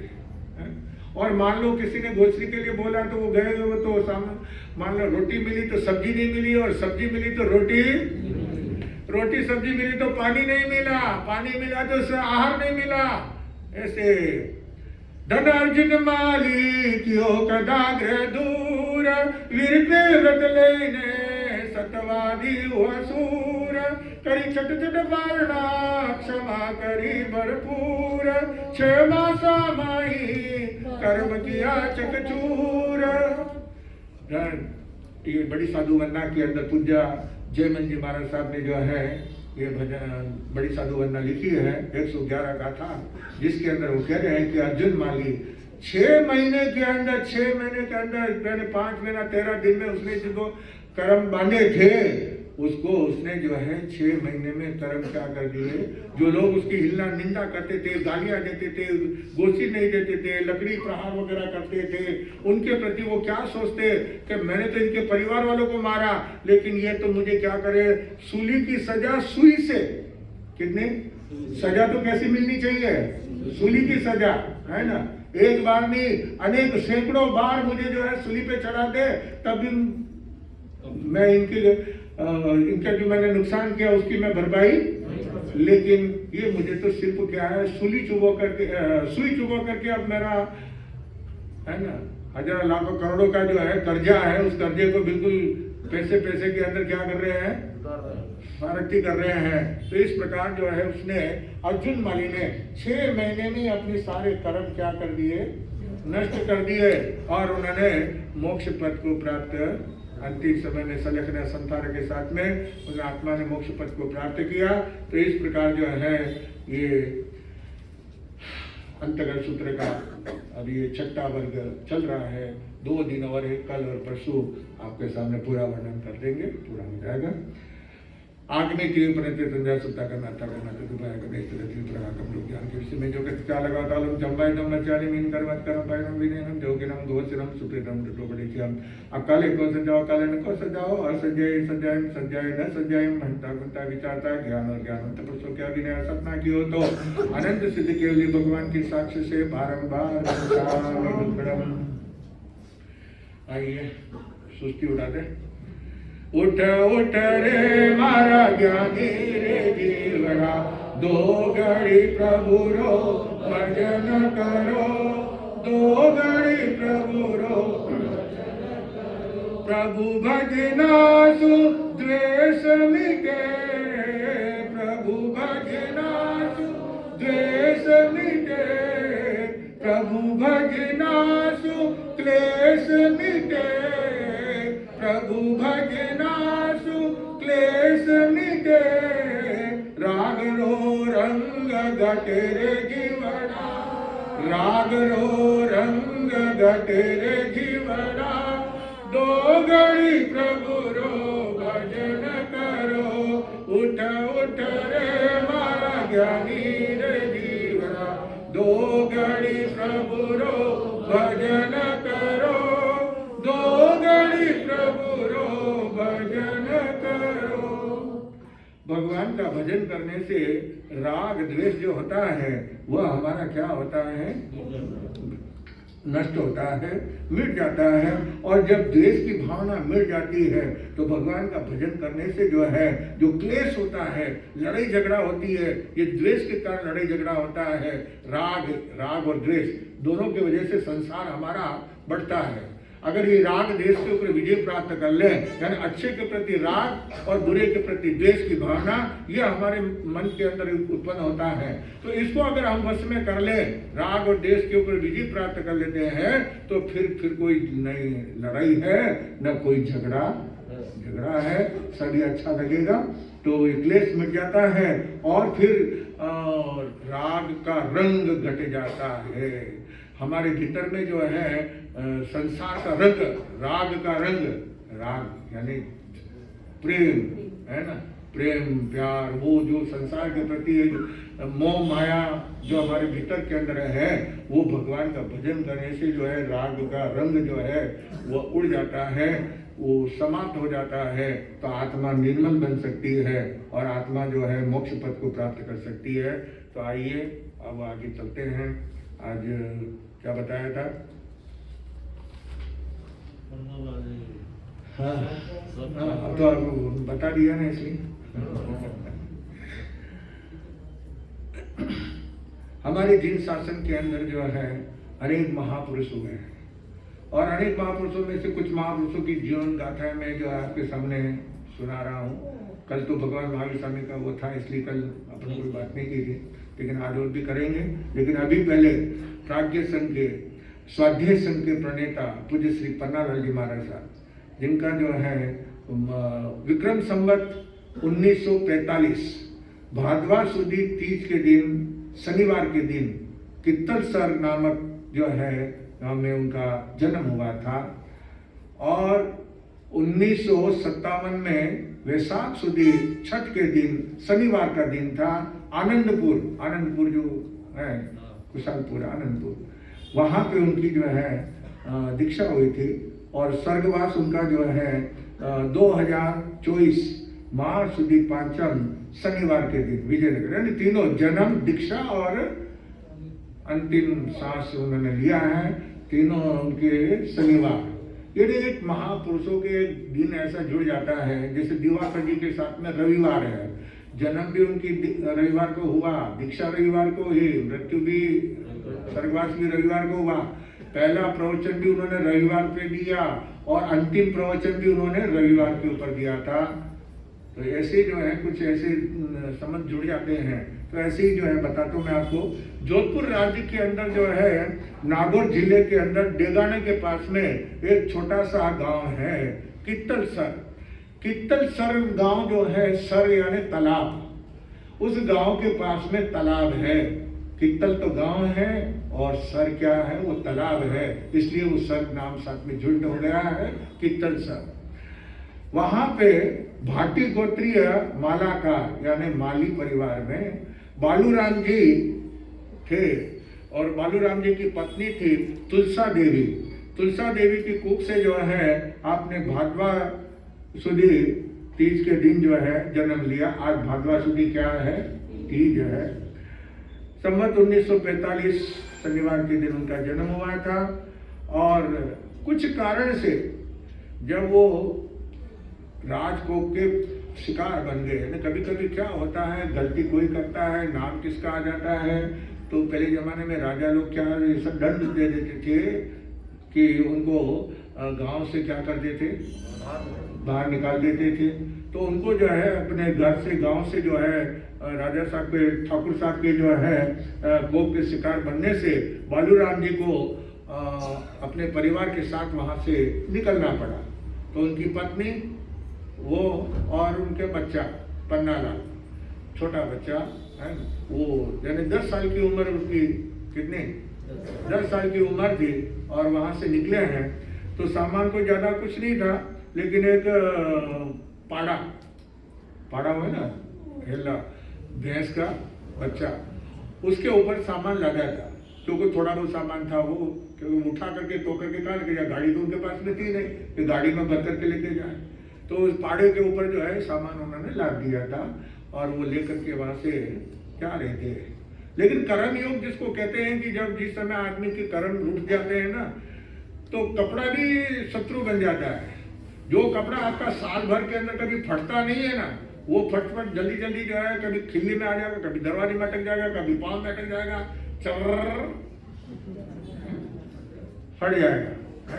यानी वो कपड़ा भी हमारा शत्रु बन जाता है जब कर्म उदय में आते हैं। तो ऐसे ही जो है उनके ऐसे कर्म आए कि कुछ ऐसा आवाज हुई जिससे वो पाड़ा भड़क गया और पाड़ा ऐसा भड़का तो वो सामान सब क्या कर दिया, जो बर्तन मटकी वगैरह जो पहले जमाने में मिट्टी के बर्तन होते थे, डेगची वगैरह है ना, तपेले वगैरह, आजकल स्टील वगैरह होता है, लेकिन पहले क्या मिट्टी के होते थे है ना, रसोई वगैरह बनाने के, तो वो सारे क्या हो गए, नीचे वो उछला ना, सारा सामान नीचे गिरा, वो टूट फूट हो गए और पाड़ा भाग गया।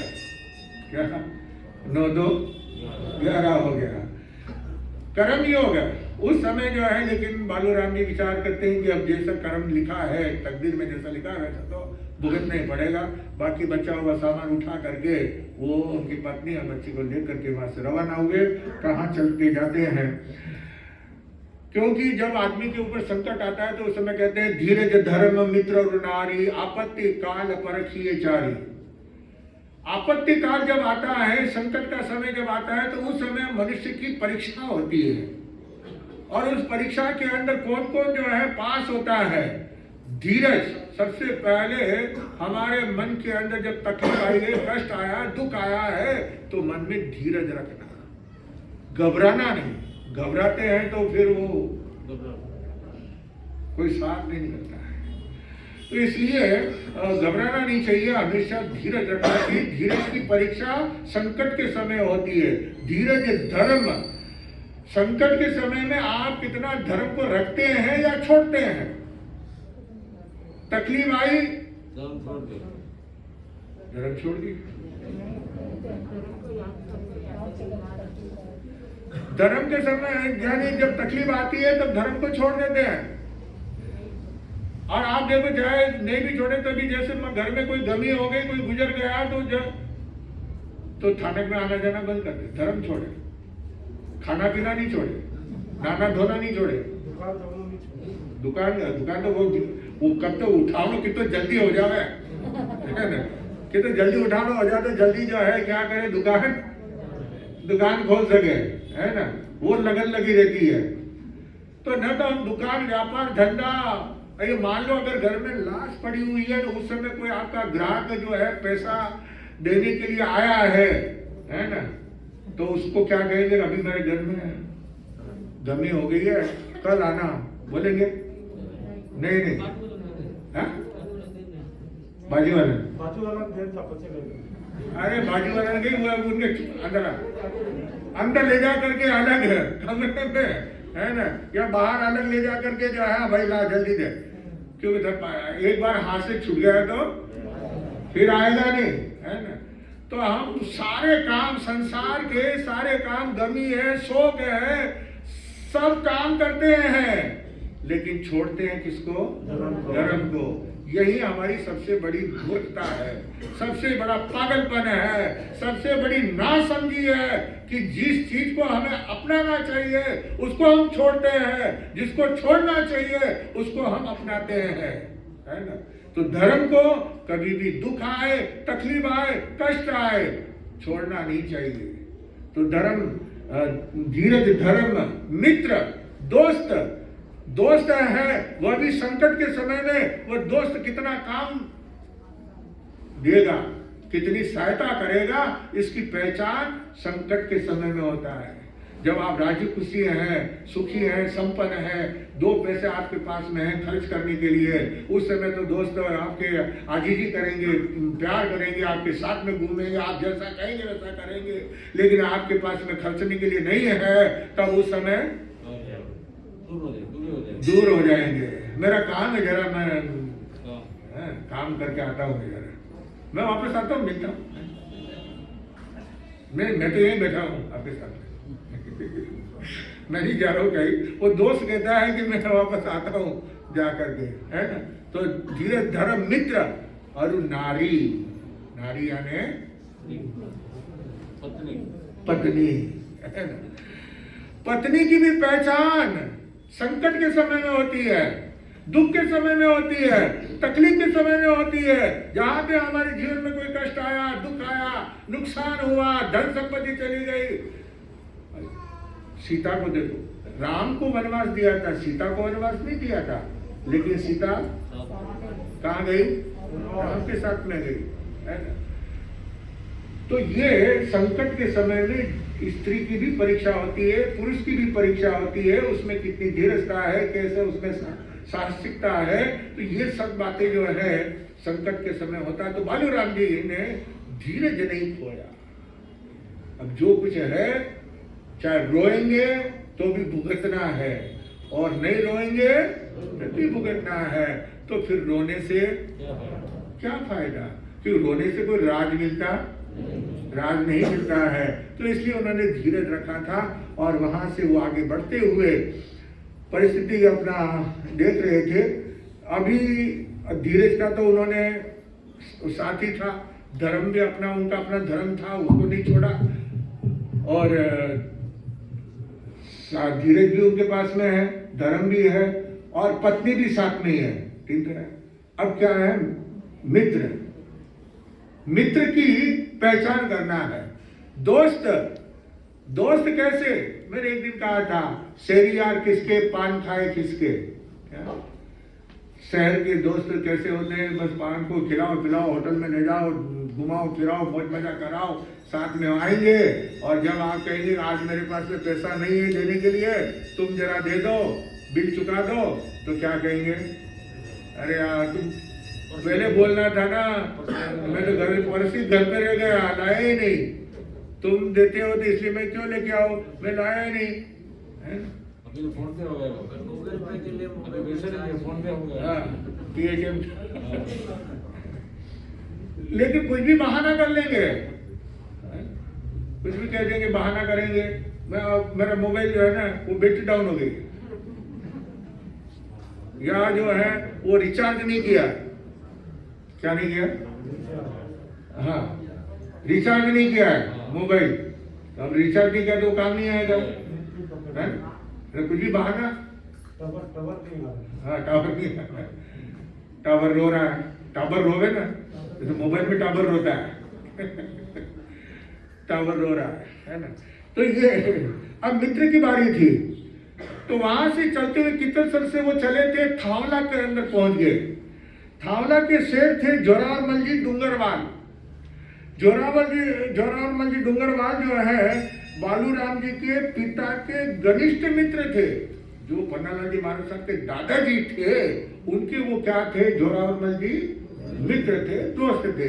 अब उस मित्रता की पहचान करने के लिए वो वहां पे दोस्त के पास में, क्योंकि जब तकलीफ आती है तो या तो कोई सगे संबंधी के पास जाते हैं या फिर अपने मित्र इतिमुक्ति होते हैं उनके पास में जाते हैं, जाकर के अपने तकलीफ सुनाते हैं, मुझे ये सहायता की आवश्यकता है।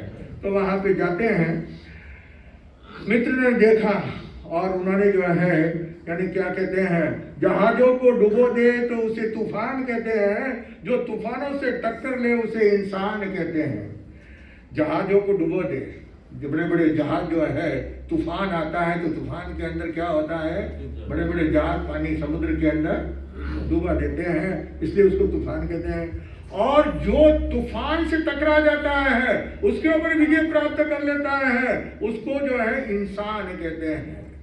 इंसान है वो तूफान का क्या करता है, सामना करता है।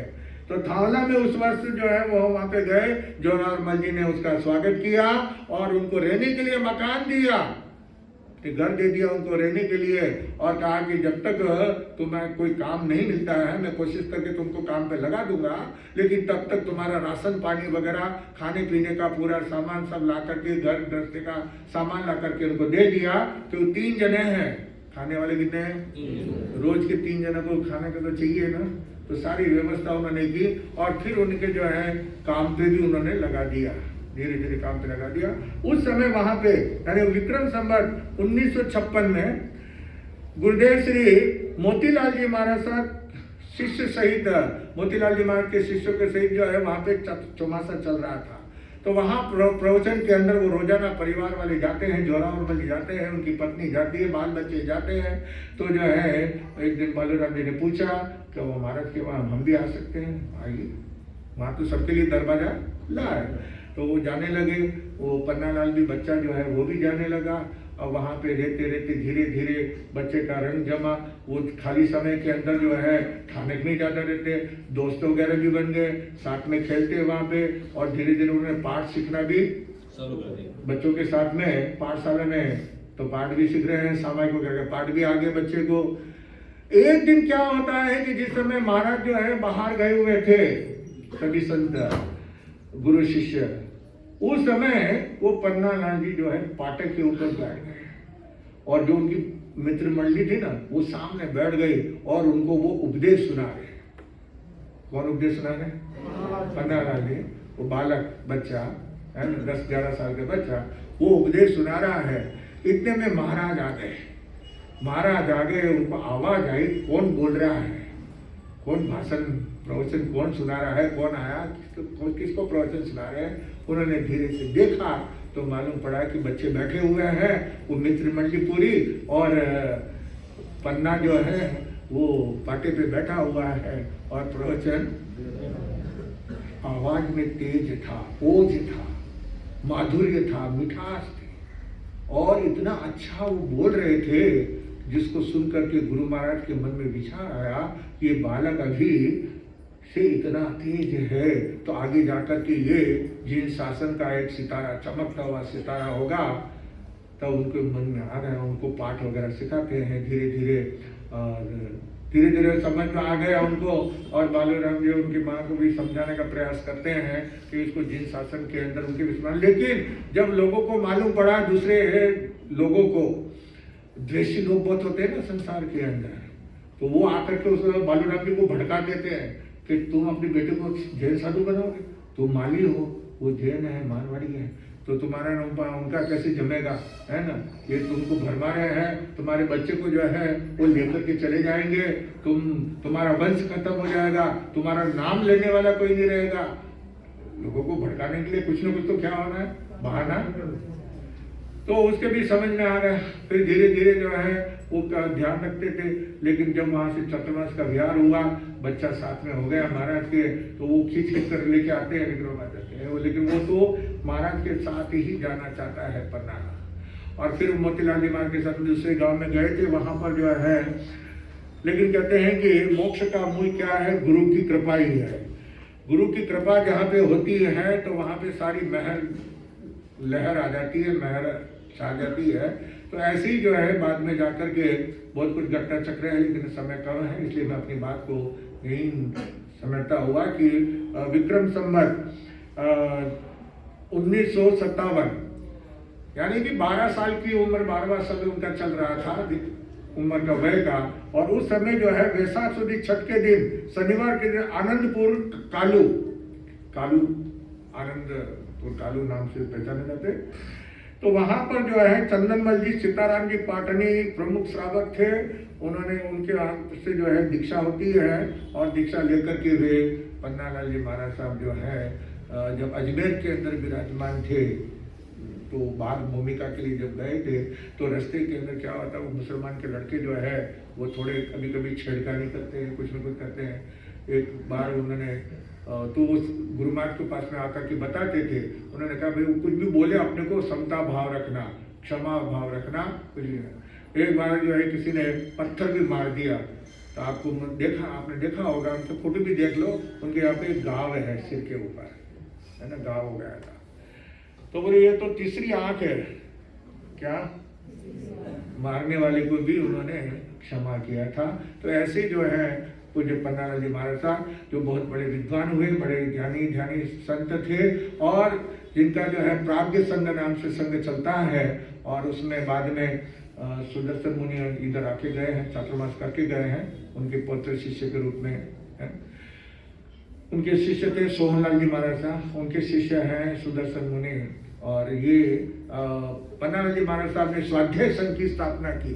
जिस समय स्वाध्याय संघ की स्थापना उन्होंने विजयनगर, गुलाबपुरा विजयनगर के अंदर स्थापना की है, उस समय बड़े बड़े संतों ने जो विरोध किया, सभी संतों ने विरोध किया कि ये फिर साधु की कोई पूछेगा नहीं, श्रावक भी पंडित बन जाएंगे, वो उपदेश सुनाने लग जाएंगे, तो साधु को कौन पूछेगा।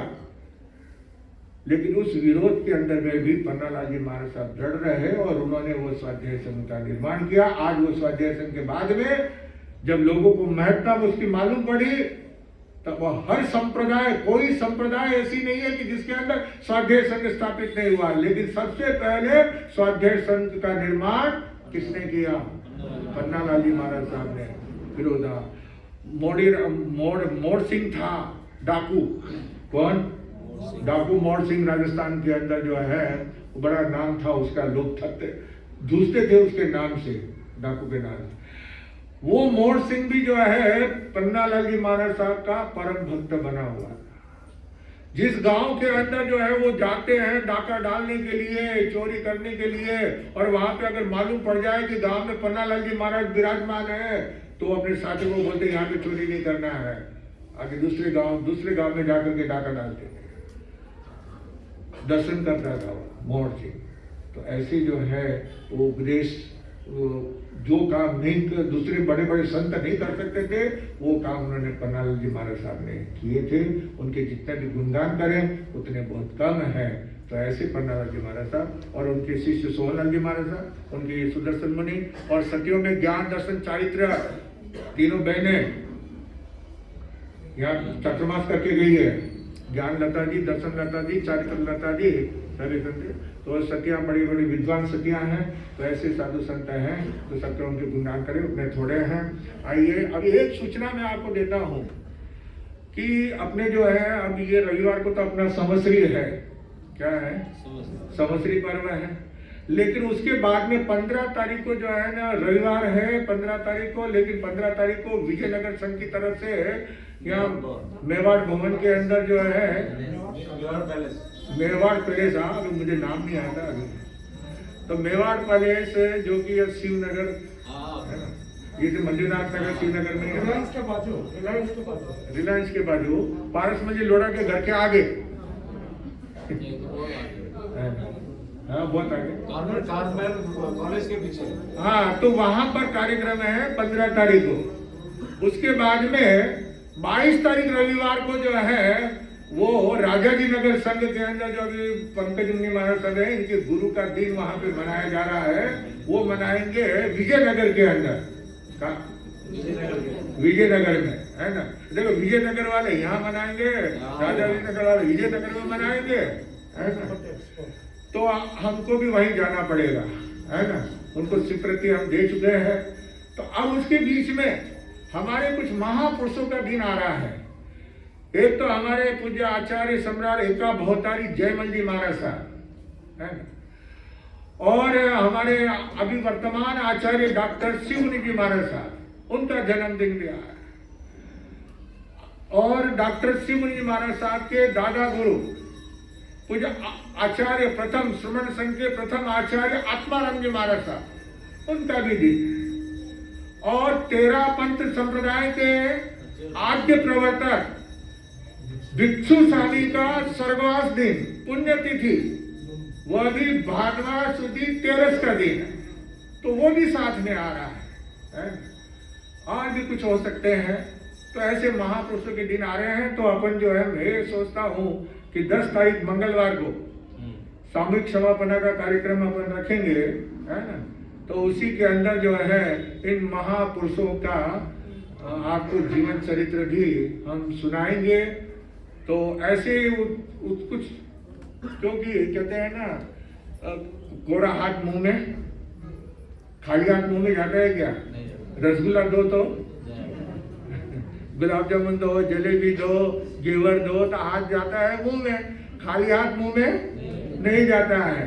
तो ऐसा कोई जो है पुण्यशाली आत्मा के उस दिन मंगलवार के दिन जो है कि अल्पाहार की व्यवस्था किसी भी भाई की तरफ से जो है वो दिन करे, कि जिससे जो है बहुत अच्छी तरह से वो कार्यक्रम हमारा हो सके। चिंतन कीजिए, 2 दिन हमारे पास में है, कल और परसों, है ना। तो आप कोई भी चिंतन करके इन महापुरुषों के दिन है, बड़े बड़े संत हैं, तो उनके गुण गौरव गाथा भी सुनेंगे और लाभ मिलेगा। तो आप सोचिएगा। तो आइए, अभी आज मेरा टाइम है, हाँ, आपके समय का आगे, लेकिन मेरा तो टाइम है। पर्युषण पर्व के अंदर जो है हमें क्या करना चाहिए? एक तो समश्री प्रतिक्रमण अवश्य करना चाहिए। वैसे तो 8 दिन प्रतिक्रमण करना चाहिए। साधु संतों के लिए है केशलोच है। पर्युषण पर्व के अंदर समश्री प्रतिक्रमण के पहले सभी साधु को, चाहे वो मंदिर मार्गी है, डेरापंथी है, स्थानकवासी है, दिगंबर है, जो भी है, साधु साध्वी, सभी अपना क्या करते हैं? केशलोच करते हैं। गाय के शरीर के ऊपर जो बाल होते हैं, गाय के शरीर पे उतने से बस बाल, उससे ज्यादा बड़ा बाल संवत्सरी प्रतिक्रमण के समय नहीं रहना चाहिए साधु के। तो इसलिए संवत्सरी प्रतिक्रमण के पहले ये लोच वगैरह करते हैं।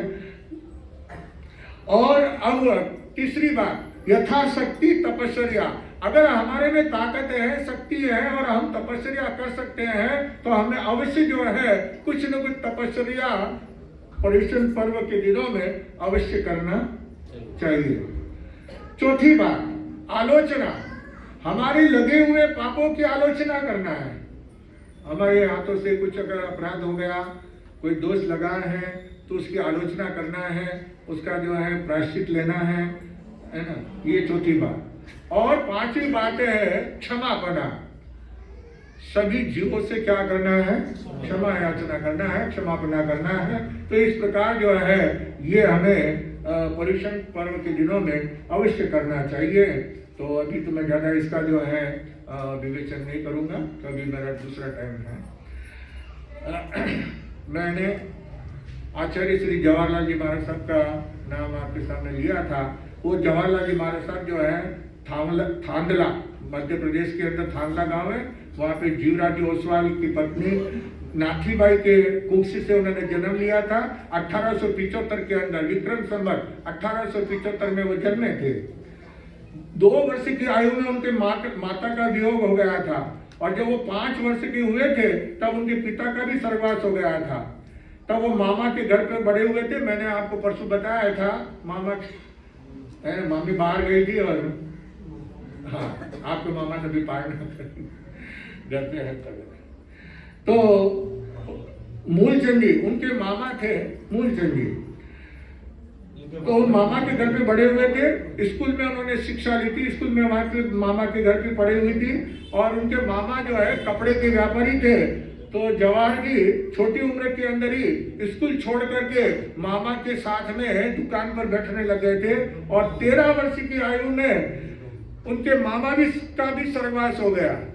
व्यापारी बन गए 12-13 साल के अंदर, तो व्यापारी बन गए थे जवाहरलाल जी महाराज।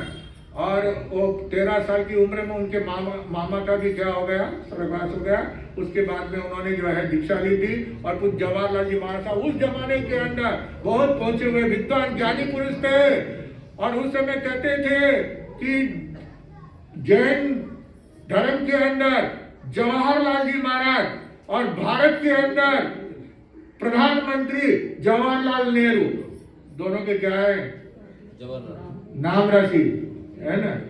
तो जैन जगत का जवाहर और देश का नेहरू, जवाहर नेहरू। तो ऐसे जैसे उनका नाम था वैसे उनमें गुण थे और उन्होंने खादी का प्रचार किया। पूज्य श्री जवाहरलाल जी महाराज साहब ने वो खादी पहनते थे और खादी के ही पहनने के लिए सबको जो है उपदेश देते थे। और किसान का खेती का विरोध नहीं किया, क्योंकि खेती अन्नदाता है। कौन है किसान? अन्नदाता। अगर किसान खेती नहीं करेंगे तो हम खाएंगे क्या, है ना। आपको जो खाना मिलता है, भोजन मिलता है, तो उसको देने वाला कौन? किसान है। तो ऐसे जो है पूज्य जवाहरलाल जी महाराज साहब और उनके पाठ के ऊपर जो है आए थे गणेश लाल जी महाराज साहब। इनका जन्म विक्रम संवत 1947 में उदयपुर के अंदर हुआ था और आपकी दीक्षा 1962 में, 47 में जन्मे, 62 में दीक्षा भी उदयपुर में हुई थी। और आचार्य श्री का स्वर्गवास 2019 में उदयपुर में हुआ था, यानी जन्म, दीक्षा और स्वर्गवास गणेश लाल जी महाराज साहब का। आपको जो है उत्तराधिकारी के रूप में बनाया गया था। पूज्य जवाहरलाल जी महाराज साहब के गादी के ऊपर आप बैठे थे और समण संघ जब का निर्माण हुआ था तब उस समय आपको उपाचार्य घोषित किया गया था गणेश लाल जी महाराज साहब को। आपके पाठ के ऊपर आए आचार्य नानालाल जी महाराज साहब, जिनका जन्म गांव जो है दाता गांव, जो तपासन, राजस्थान में चित्तौड़गढ़ तपासन है, तपासन के पास में छोटा गांव है, वहां पे आपका जन्म हुआ था। विक्रम संवत 1977 जेठ सुदी दूज के दिन आपके पिता मोडीलाल जी और माता श्रृंगारबाई पोखरना ओसवाल पोखरना थे।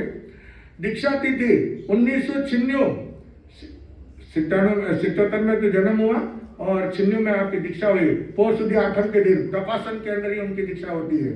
युवाचार्य का पद उनके उदयपुर में दिया गया। विक्रम संवत 2019 को आसो सुदी दूज के दिन तारीख 30/9/62 आचार्य पद उदयपुर में हुआ और स्वर्गवास भी आपका उदयपुर के अंदर नानालाल जी महाराज साहब का। और आपने धर्मपाल क्या बनाए? आचार्य नानालाल जी महाराज साहब ने हजारों परिवार को धर्मपाल बनाया, धर्म में लेके आए। जो विधर्मी थे, जो हिंसक हत्यारे थे, उनको जो है बोध दे करके तो उनको धर्मपाल कहा जाता है। तो ऐसे हमारे 2 संत ऐसे हुए, एक आचार्य नानालाल जी महाराज साहब जिन्होंने धर्मपाल बनाया और एक हमारे समीर मुनि जी थे, उन्होंने खटिक लोगों को, खटिक जो कसाई थे, जो बकरा वगैरह जीवों को मारते थे, कसाई का मांस वगैरह बेचते थे, उन लोगों को जो है सुधारा, उनको जैन बनाया। तो उनको वीरवाल, उनका क्या नाम रखा? वीरवाल। उन्होंने वीरवाल बनाए हैं। ऐसे इधर राजस्थान में, मध्य प्रदेश में बहुत सारे हजारों लोगों को आज वो भी जो है क्या तपस्या करते हैं, पोसा वगैरह करते हैं, प्रतिक्रमण वगैरह करते हैं, अठाया करते हैं, मास्कमण करते हैं। वो पहले पूर्व में कसाई थे, खटिक थे, लेकिन अब वो पूरे क्या बन गए? जैन बन गए। तो इस तरह से जो है ये। और आपका नानालाल जी महाराज साहब का समाधि स्थल उदयपुर के अंदर है।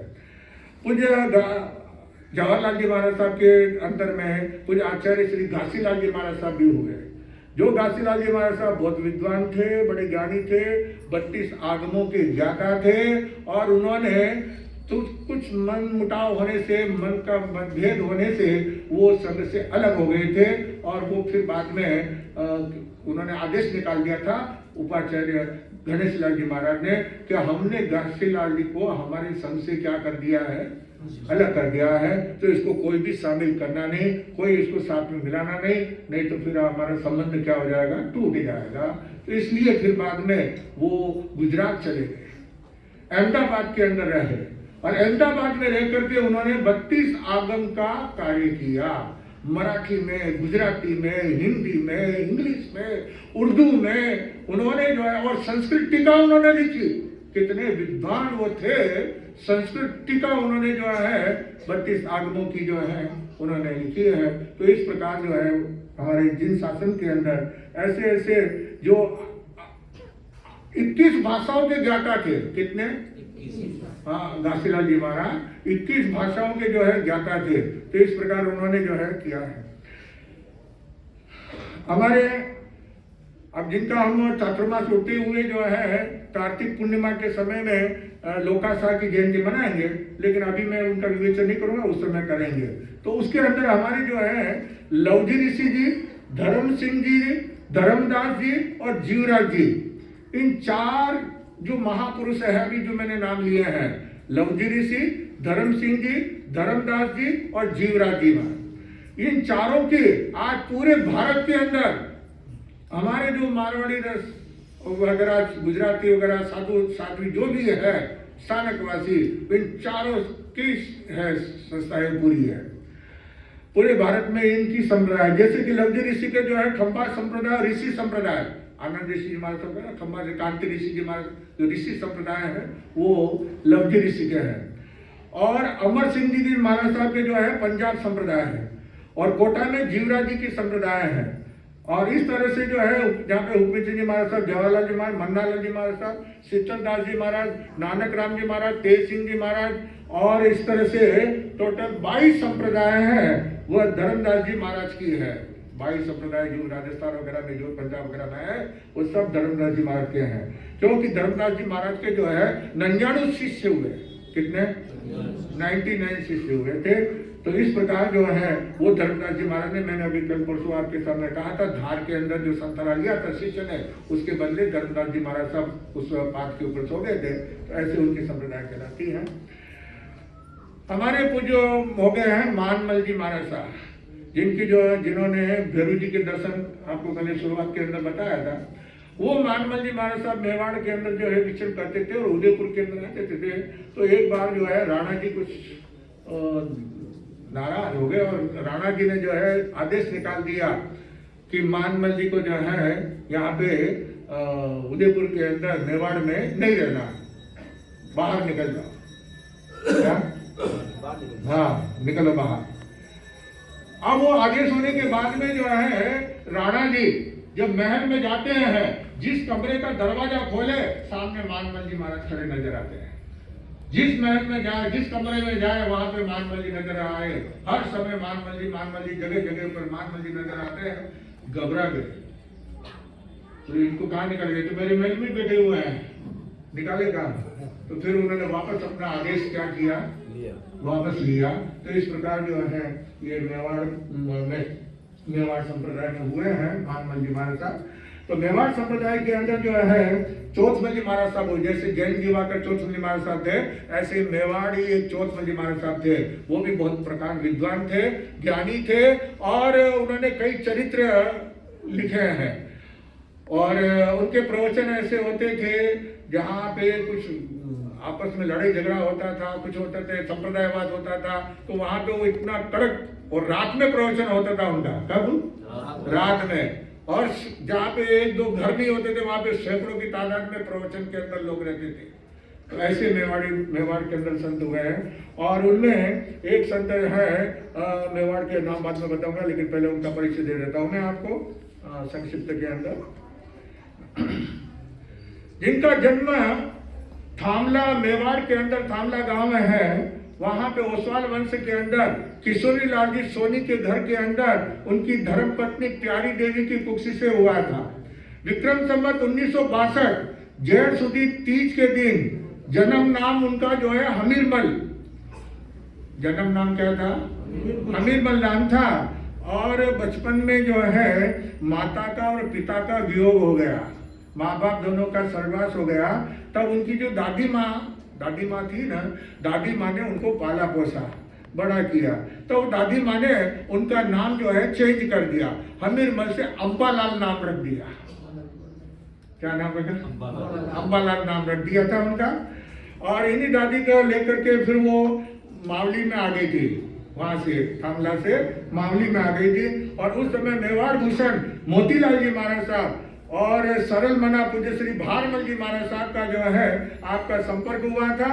और उस समय आपकी विचारधारा हो गई कि दीक्षा लेना है, ये संसार में नहीं रहना है, आयुष्य का कोई भरोसा नहीं है। तो इसलिए वो दीक्षा की बात जब करते हैं तो परिवार वाले जो है दीक्षा देने के लिए तैयार नहीं होते हैं। तो उन्होंने क्या कर दिया, राणा जी को बोल करके उनको जेल में डलवा दिया। अंबालाल को कहाँ बिठा दिया? जेल के अंदर, जेल के हवा खाओ, है ना। दीक्षा का नाम नहीं लेना, दीक्षा लेते हो तो जेल में रहो, दीक्षा नहीं लेना है तो घर पे रहो, और नहीं तो जेल में रहो। जेल में डलवा दिया था। और वहां पे जो है, लेकिन वो वहां पर भी जो है अपनी सामाई करते थे, अपना धर्म ध्यान करते थे, स्वाध्याय करते थे, ध्यान करते थे। तो वहां का जो हाकिम है, जेलर, वो जो है निरीक्षण करने के लिए वहां पे आता है। वो हाकिम थे श्री रणजीत सिंह जी खीवेसरा। कौन थे? हाकिम थे वो। तो वो जो है वो आए, उन्होंने देखा ये अंबालाल सामने करके स्वाध्याय कर रहा है, जेल के अंदर बैठा हुआ। अपन तो यहाँ घर में बैठे हुए भी स्वाध्याय नहीं करते हैं, सामयिक नहीं करते हैं, वो कहाँ पर?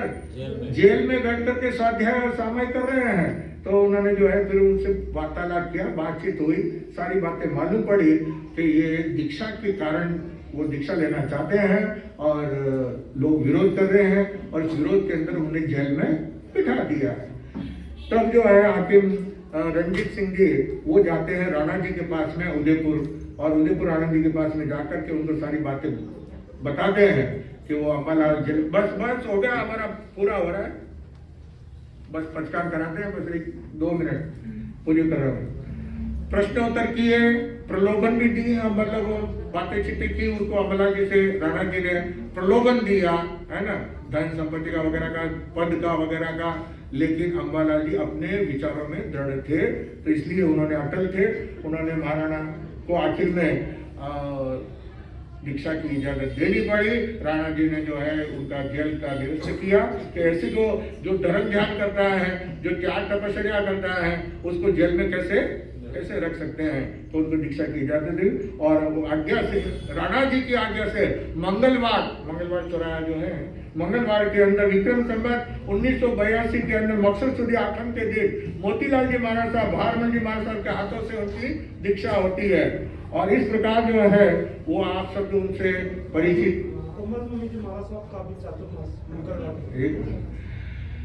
तो आप सब उनसे जो है परिचित है ना।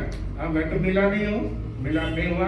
हाँ, महामंत्री सुभाष जी महाराज साहब से मिलाप हुआ है यहीं बेंगलोर के अंदर, है ना। तो बाकी जो है अंबालाल जी महाराज साहब के दर्शन तो अपने को नहीं हुए थे, लेकिन उन्होंने जो अपना जीवन जिया है, जिसकी वजह से उनका नाम चारों तरफ फैला हुआ है। विक्रम संवत 2050 में पोष सुदी चौथ को रात में जो है अंतिम प्रहर के अंदर समाधि भाव से स्वर्गवास हुआ। 2 दिन का उनको संतारा आया था।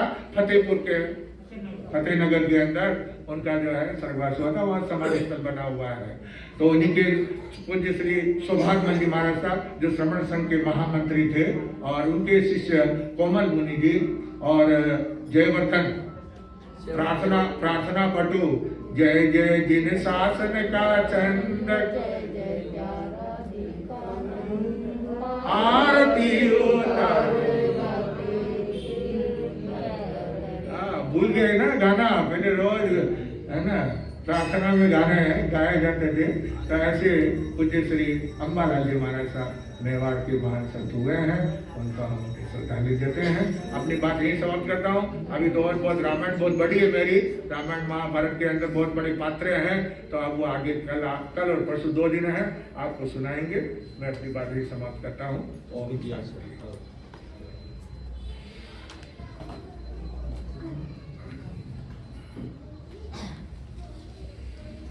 कुछ कहूँ उसके पहले, आप सभी श्रावक श्राविकाओं ने अपने जीवन का बहुत अमूल्य समय यहाँ पर बिताया है, और एक 10 मिनट का समय आप यहीं पर बिताए, यही हमारी अपेक्षा। कहते हैं ज्ञान देने वाले गुरुवर को वंदन है, ज्ञान देने वाले गुरुवर को वंदन है। सच कहूं तो ऐसे महान गुरुदेवों के धूल भी चंदन है, धूल भी चंदन है। अर्थ विराजित परम पूज्य गुरुदेव तरुण तपस्वी विमल मुनि जी महाराज साहब के सुशिष्य स्वर्ण संयम आराधक सेवा शिरोमणि सेवा चक्रवर्ती जिन शासन प्रभावक सरसवाणी भूषण परम पूज्य गुरुदेव वीरेंद्र मुनि जी महाराज साहब के पावन श्रेष्ठ चरणों में कोटि कोटि वंदन। पर्वाधिराज पर्युषण के दरमियान कई तपस्वी आत्माओं की तपस्याएं चल रही है, गतिमान है। आप सभी तपस्वी आत्माओं की श्री सकल जैन संघ मंजुनाथ नगर शिवनगर की ओर से सुख साता पूछता हूँ और आप इसी तरह तपस्या में लीन रहे, जिन शासन की शोभा बढ़ाए, यही मंगल कामना करता हूँ। कुछ महत्वपूर्ण सूचनाएं आपके सामने रखूं इसके पहले महिला मंडल द्वारा एक इनकी कल भी एक इच्छा थी कि हम एक गीतिका प्रस्तुत करें, लेकिन समय का अभाव था, कल नहीं कर पाए। श्री जैन महिला मंडल जल्दी से आप आगे बढ़ारे और गीतिका एक प्रस्तुत करें।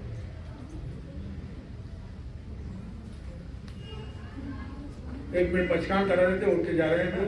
एक काशना का पचकान ले लो पहले, है ना। एक काशना इदं कपिलासनं पाणं कर्णं शरणं अनंथनं भगणं नेत्रा कर्णं सत्या कर्णं। वो श्री काशना करने वालों को व्यासना आंगिक उपवास के विजय कर्मसनं पाणं कर्णं शरणं अनंथना भगणं नेत्रा कर्णं सत्या कर्णं। वो श्री तपस्या करने वालों को डेला 2 उपवास मेरा चक्कर देवी विजय कर्मसनं पाणं कर्णं शरणं अनंथना भगणं नेत्रा कर्णं सत्या कर्णं। वो श्री तपस्या करने वालों को डेला 3 उपवास 4 उपवास 5 उपवास 6 उपवास 6 दूनी 12 तो 14 बदनाम देवी विजय कर्मसनं पाणं कर्णं शरणं अनंथना भगणं नेत्रा कर्णं सत्या कर्णं। वो श्री तपस्या करने वालों को धन्यवाद। 7 उपवास गौरव दत्त सुपुत्र संपत्रादि दत्त के सुपुत्र उनके 7 उपवास है। 7 दूनी 14 तो 16 बदनाम देवी विजय कर्मसनं पाणं कर्णं शरणं अनंथना भगणं नेत्रा कर्णं सत्या कर्णं। वो श्री तपस्या करने वालों को धन्यवाद। तपस्वी अमर रहे, तपस्वी अमर रहे।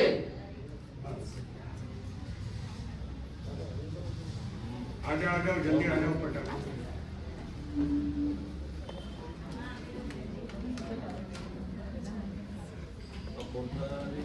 गीत प्रस्तुत पुरानी है, एक दो है बाकी सब पुरानी है। पर्वपर्युषण आ गया देखो मंगल छाया है। पर्वपर्युषण आ गया देखो मंगल छाया है। जल जल के आंगन में देखो खुशियाँ लाया है। चलो रे सब स्थानक चालो रे पर्युषण पर्व मना लो रे। चलो रे सब स्थानक चालो रे पर्युषण पर्व मना लो रे। 8 दिनों का पर्व सुहाना हम सबको मनाना है। तप त्याग और संयम से जीवन को महकाना है। प्रभु वीर की सब मिल जय बोलो, महावीर की सब मिल जय बोलो। गुरु चरणों में आके हमको शीश झुकाना है। पर्युषण का देखो आया पर्व सुहाना है। चलो रे सब स्थानक चालो रे पर्युषण पर्व मना लो रे।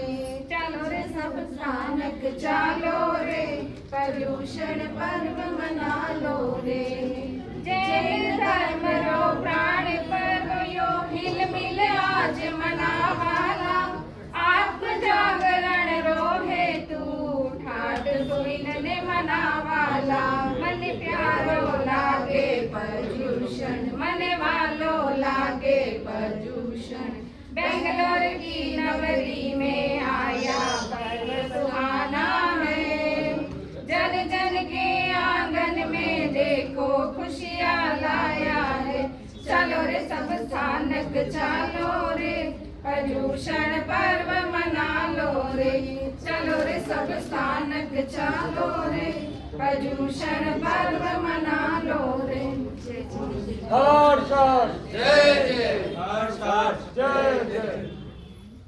आप सभी को सूचित कर देता हूं कि आज शाम महिलाओं का प्रतिक्रमण इसी हॉल में रहेगा, लेकिन कल 7 तारीख से प्रवचन और महिलाओं का प्रतिक्रमण सूर्यास्त पश्चात बड़े हॉल में रहेगा। कल का प्रवचन भी बड़े हॉल में ही रहेगा और महिलाओं का प्रतिक्रमण भी वहीं पर रहेगा। इसी बीच जैसे हम सबको ज्ञात है, श्री वीरेंद्र मुनि जी महाराज साहब का जो वडमंगलम में धाम है, वहां से भारत के अनेक राज्यों में विद्यार्थियों को ज्ञान खाते के लिए पैसे भेजे जाते हैं। इसीलिए श्रीमान सा जगजीवन प्रकाश जी सा कुसुम सोनी बसवेश्वर नगर वालों की तरफ से ज्ञान खाते में 5101 रुपए की राशि सप्रेम भेंट दी जाती है। आपका श्री संघ की ओर से एवं विमल सेवा दान ट्रस्ट की ओर से हार्दिक हार्दिक आभार एवं अभिनंदन।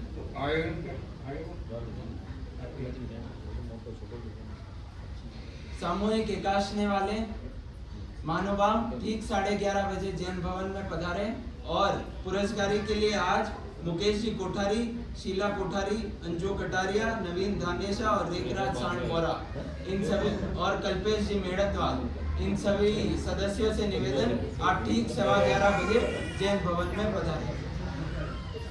गुरु आज्ञा विरोध प्रभु आज्ञा विरोध कुछ का हो तो क्षमा याचना चाहते हैं। और मुख्य सूचना जैसे गुरुदेव ने भी फरमाया 10 तारीख को अपने श्री संघ में सामूहिक क्षमापना दिवस मनाया जाएगा और उस दिन कई सारे महापुरुषों की जन्म जयंती एवं पुण्यतिथि भी है। कोई भी महानुभाव अगर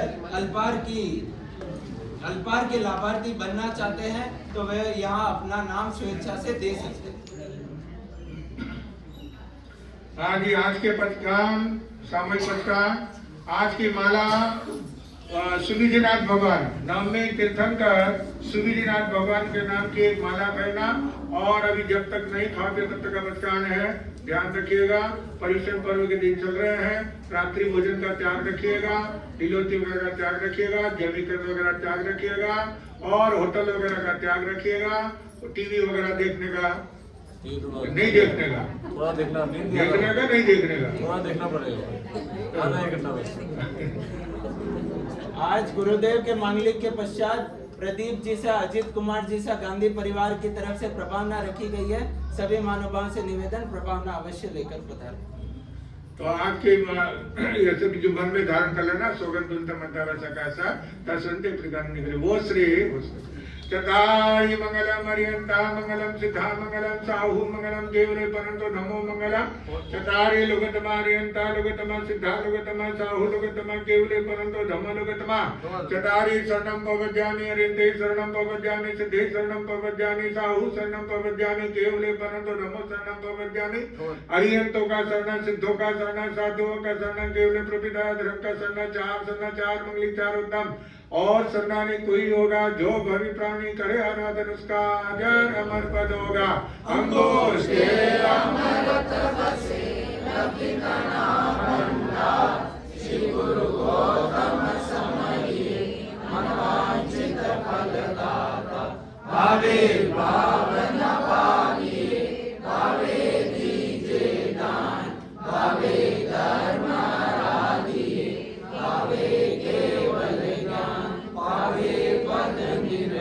भगवान महावीर स्वामी की, आचार्य सम्राट श्री हुक्मी सिंह जी महाराज साहब की, आचार्य आत्माराम जी महाराज साहब की, आचार्य आनंद ऋषि जी महाराज साहब की, आचार्य देवनूनि महाराज साहब की, आचार्य डॉक्टर शिवमुनि महाराज साहब की, गणाधीशपति श्री उमेश मुनि जी महाराज साहब की, कर्नाटक के श्री गौतम श्री गणेश जी महाराज साहब की, जयंत दिवाकर प्रसिद्ध वक्ता पंडित रत्न गुरुदेव श्री चौथमल जी महाराज साहब की, रमन सूर्य मर्दन के श्री मिश्रा जी महाराज साहब की, युवाचार्य मधुकर मिश्रा जी महाराज साहब की, दादा गुरुदेव प्रवर्तक मस्तक श्री वृद्धि चिन्नी महाराज साहब की, एका भवतारी आचार्य सम्राट पूज्य श्री जयमल जी महाराज साहब की, समता विभूति आचार्य श्री नानालाल जी महाराज साहब की, श्री आचार्य श्री हस्तिमल जी महाराज साहब की, आचार्य श्री सुमुनि जी महाराज साहब की, ज्ञान गच्छर विधि तक्षरा श्री चंबालाल जी महाराज साहब की, महादेव शंकर प्रताप पूज्य श्री पन्नालाल जी महाराज साहब की, सर्वन तपस्वी गुरुदेव श्री विमल मुनि जी महाराज साहब की, सौराष्ट्र के श्री पूज्य श्री प्राणलाल जी महाराज साहब की, राधा गुरुदेव तपस्वी श्री मानक सिंह जी महाराज साहब की,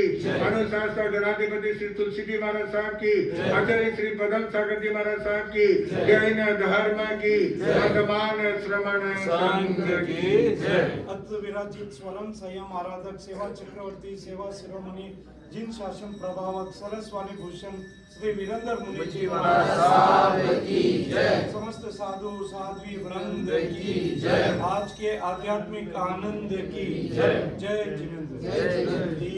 तो आया वीरम पाया वीरम करेमी वंदामि नमो सामी सत्कारेमि समारेमि कल्याणं मंगलं देवं जेयं तो आया वीरम पाया वीरम करेमि वंदामि नमो सामी सत्कारेमि समारेमि कल्याणं मंगलं देवं तो आया वीरम पाया वीरम करेमि वंदामि नमो सामी सत्कारेमि समारेमि कल्याणं